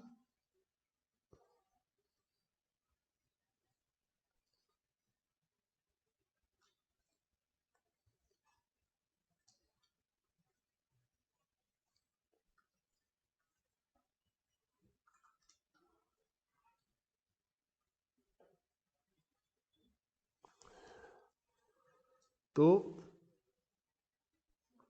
यहां पर मैं लिखूंगा ट्रांजैक्शन, क्या ट्रांजैक्शन हो गई, ये कलकत्ता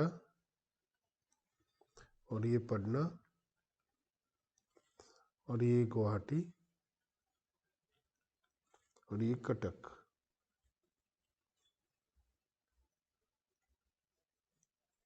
ठीक है, तो सबसे पहले यहाँ मैं ट्रांजैक्शन लिख दूंगा कि Calcutta branch sent goods to Patna other branch, है ना।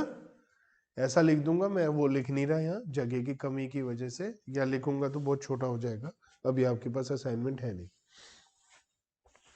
कलकत्ता ने माल भेजा पटना को, है ना, तो कलकत्ता क्या करेगा entry, head office debit to goods and, Calcutta ने हेड ऑफिस को डेबिट किया तो हेड ऑफिस कलकत्ता को क्रेडिट करेगा। ठीक है, और माल है 2000, 5000 और 9000, है ना, 16,000 रुपए। तो ये डेबिट है, ये क्रेडिट है, ये डेबिट है, ये क्रेडिट है, ये डेबिट क्रेडिट, डेबिट, क्रेडिट। ठीक है, तो ये 16,000 रुपये से क्रेडिट हो जाएगा और पढ़ना 2,000 से डेबिट होगा, ये 5,000 से डेबिट होगा और ये 9,000 से डेबिट होगा। तो मैंने आपको बताया कि कैसे बनानी है, तो अब एक को पता लगा लो, बाकी दूसरे तो रिवर्स हो जाएंगे। जैसे कलकत्ता भेज रहा है, कलकत्ता क्रेडिट है तो बाकी सब डेबिट ही होंगे। ठीक है,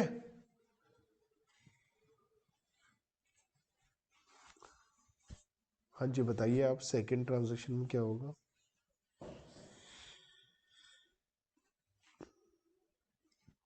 रफ में लिख कर करो तब होगा, ऐसे डायरेक्टली बनाने में शायद गलती हो जाए। सब लोग करो, अगर ये सही नहीं बताएगी तो आप बताना।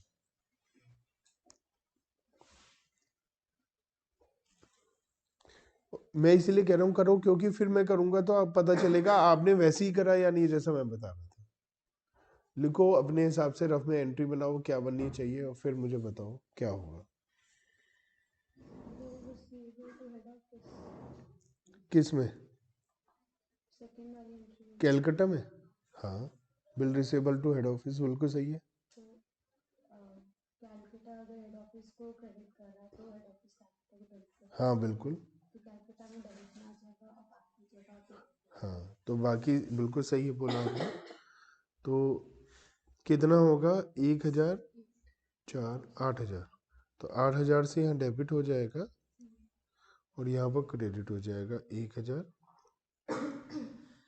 3,000 और 4,000।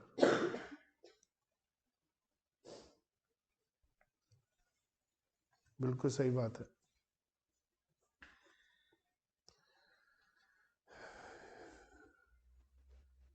अब बताइए आप क्या होगा? गुड्स मिले हैं पटना से।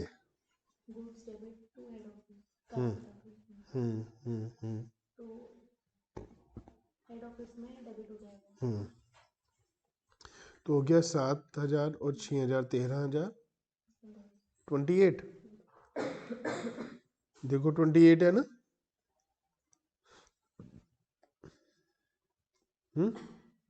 7,000 और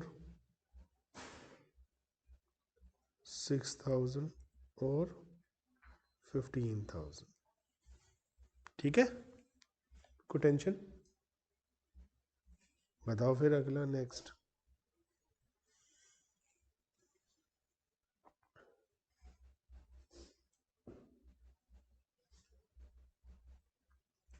बिल ड्रॉ किया था मैं डेबिट किया तो उसमें क्रेडिट कर दिया। ये तो तुमने बहुत बढ़िया समझदारी वाली बात बता दी आज। 2 और 3, 5 और 6, 11। 11,000 से क्या करेंगे? क्रेडिट। यहाँ हो जाएगा 2,000, 3,000। कभी कभी कोई बात समझ में आ भी जाए, नहीं भी आए, तो ये टेक्निक से हमारा टाइम सेव हो जाता है। ठीक है, Patna branch in addition to transaction जो हमने अभी तक बताई है, उसके अलावा पटना ने क्या करा बताइए? पटना ने गुवाहाटी को माल भेजा है, तो क्या होगा?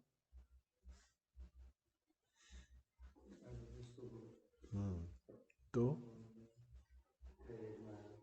हेड ऑफिस पटना को क्रेडिट करेगा कितनी अमाउंट से? 24,000 है ना? तो कहाँ लिखूं? 24,000।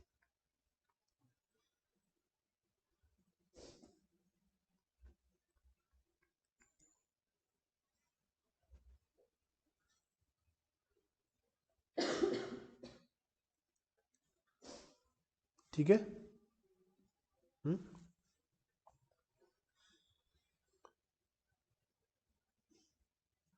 सेकेंड पार्ट बताइए। सर पटना की बुक्स में होगा we are debit to head office, hmm head office की बुक्स में डेबिट हो जाएगा तो डेबिट में आएगा पटना। हम्म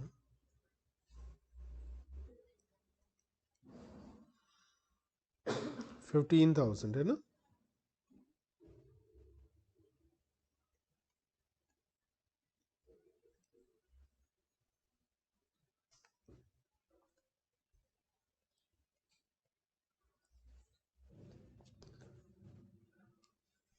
नेक्स्ट। सर इसमें रिसीव गुड्स है तो goods send by branch to head office हो जाएगा, तो जो हेड ऑफिस होगा वो अपनी बुक्स में हेड ऑफ ब्रांच को डेबिट करेगा, तो इसलिए 14,000 से पटना डेबिट हो जाएगा और गुवाहाटी और कटक 6,000 और 8,000 से डेबिट हो जाएगा। बिल्कुल सही जवाब दिया आपने। ठीक है, हाँ जी आप बताइए।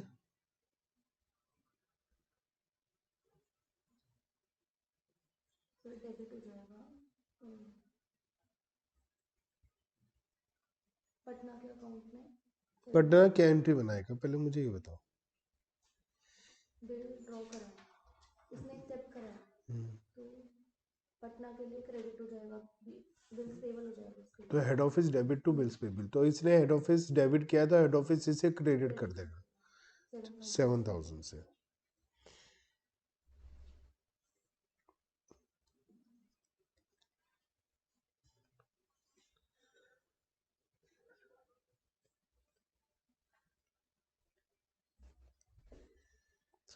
अब गुवाहाटी ने इनके अलावा गुड सेंड किया है कटक को।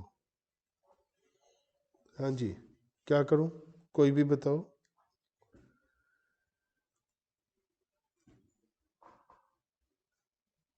Good send to Cuttack, Guwahati क्या एंट्री बनाएगा, हेड ऑफिस डेबिट है ना, तो हेड ऑफिस इसे क्रेडिट कर देगा गुवाहाटी को, है ना 6,000। ठीक है? बिल ड्रॉन ऑन कटक, इन्होंने B R debit to head office करेगा, तो हेड ऑफिस इसे डेबिट कर देगा, है ना।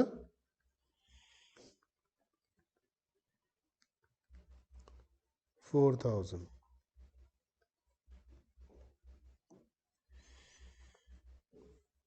Goods received from goods received debit to head office, ये हेड ऑफिस को क्रेडिट करेगा, तो हेड ऑफिस इसे डेबिट कर देगा। ठीक है,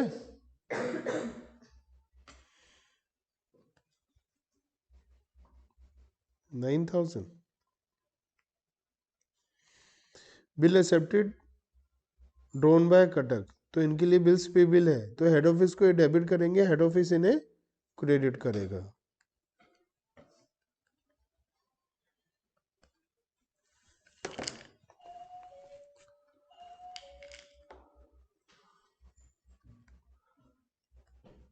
$10,000 से।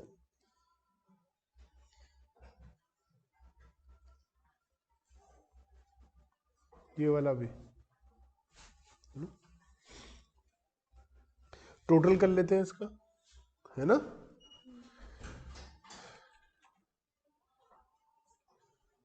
कैलकुलेटर लाया आपने से कोई,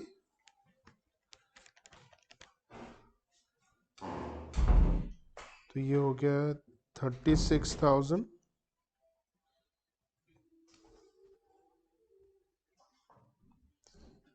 और ये हो गया 27,000, ये 2 to 4 18 33। मैं ऐसे लिख रहा हूँ, जल्दी जल्दी आप देखो, चेक करो सही है या नहीं।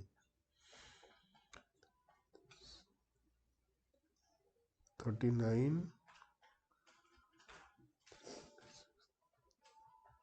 39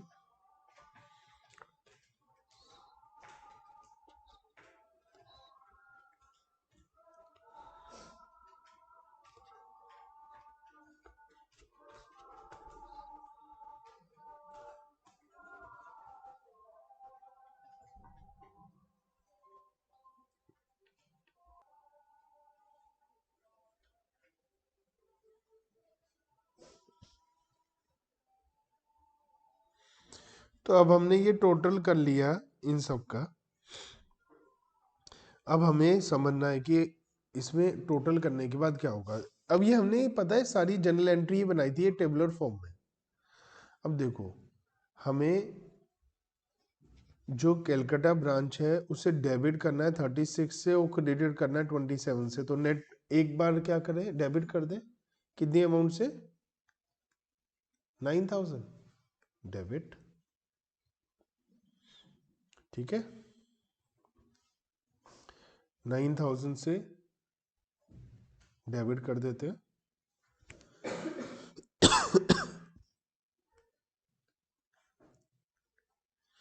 अब इन दोनों की बात करते हैं, तो ये 6000 से क्रेडिट हो जाएगा। ठीक है, इन दोनों की बात करते हैं, तो ये 2000 से क्रेडिट हो जाएगा, है ना, और ये 1000 से क्रेडिट हो जाएगा। तो हमारी एंट्री क्या बनेगी? कलकत्ता ब्रांच डेबिट हो रहा है ना, तो हमारी एंट्री हो जाएगी general entry, Calcutta branch debit 9000 to Patna branch 6000 to Guwahati branch 2000 to Cuttack branch 1000।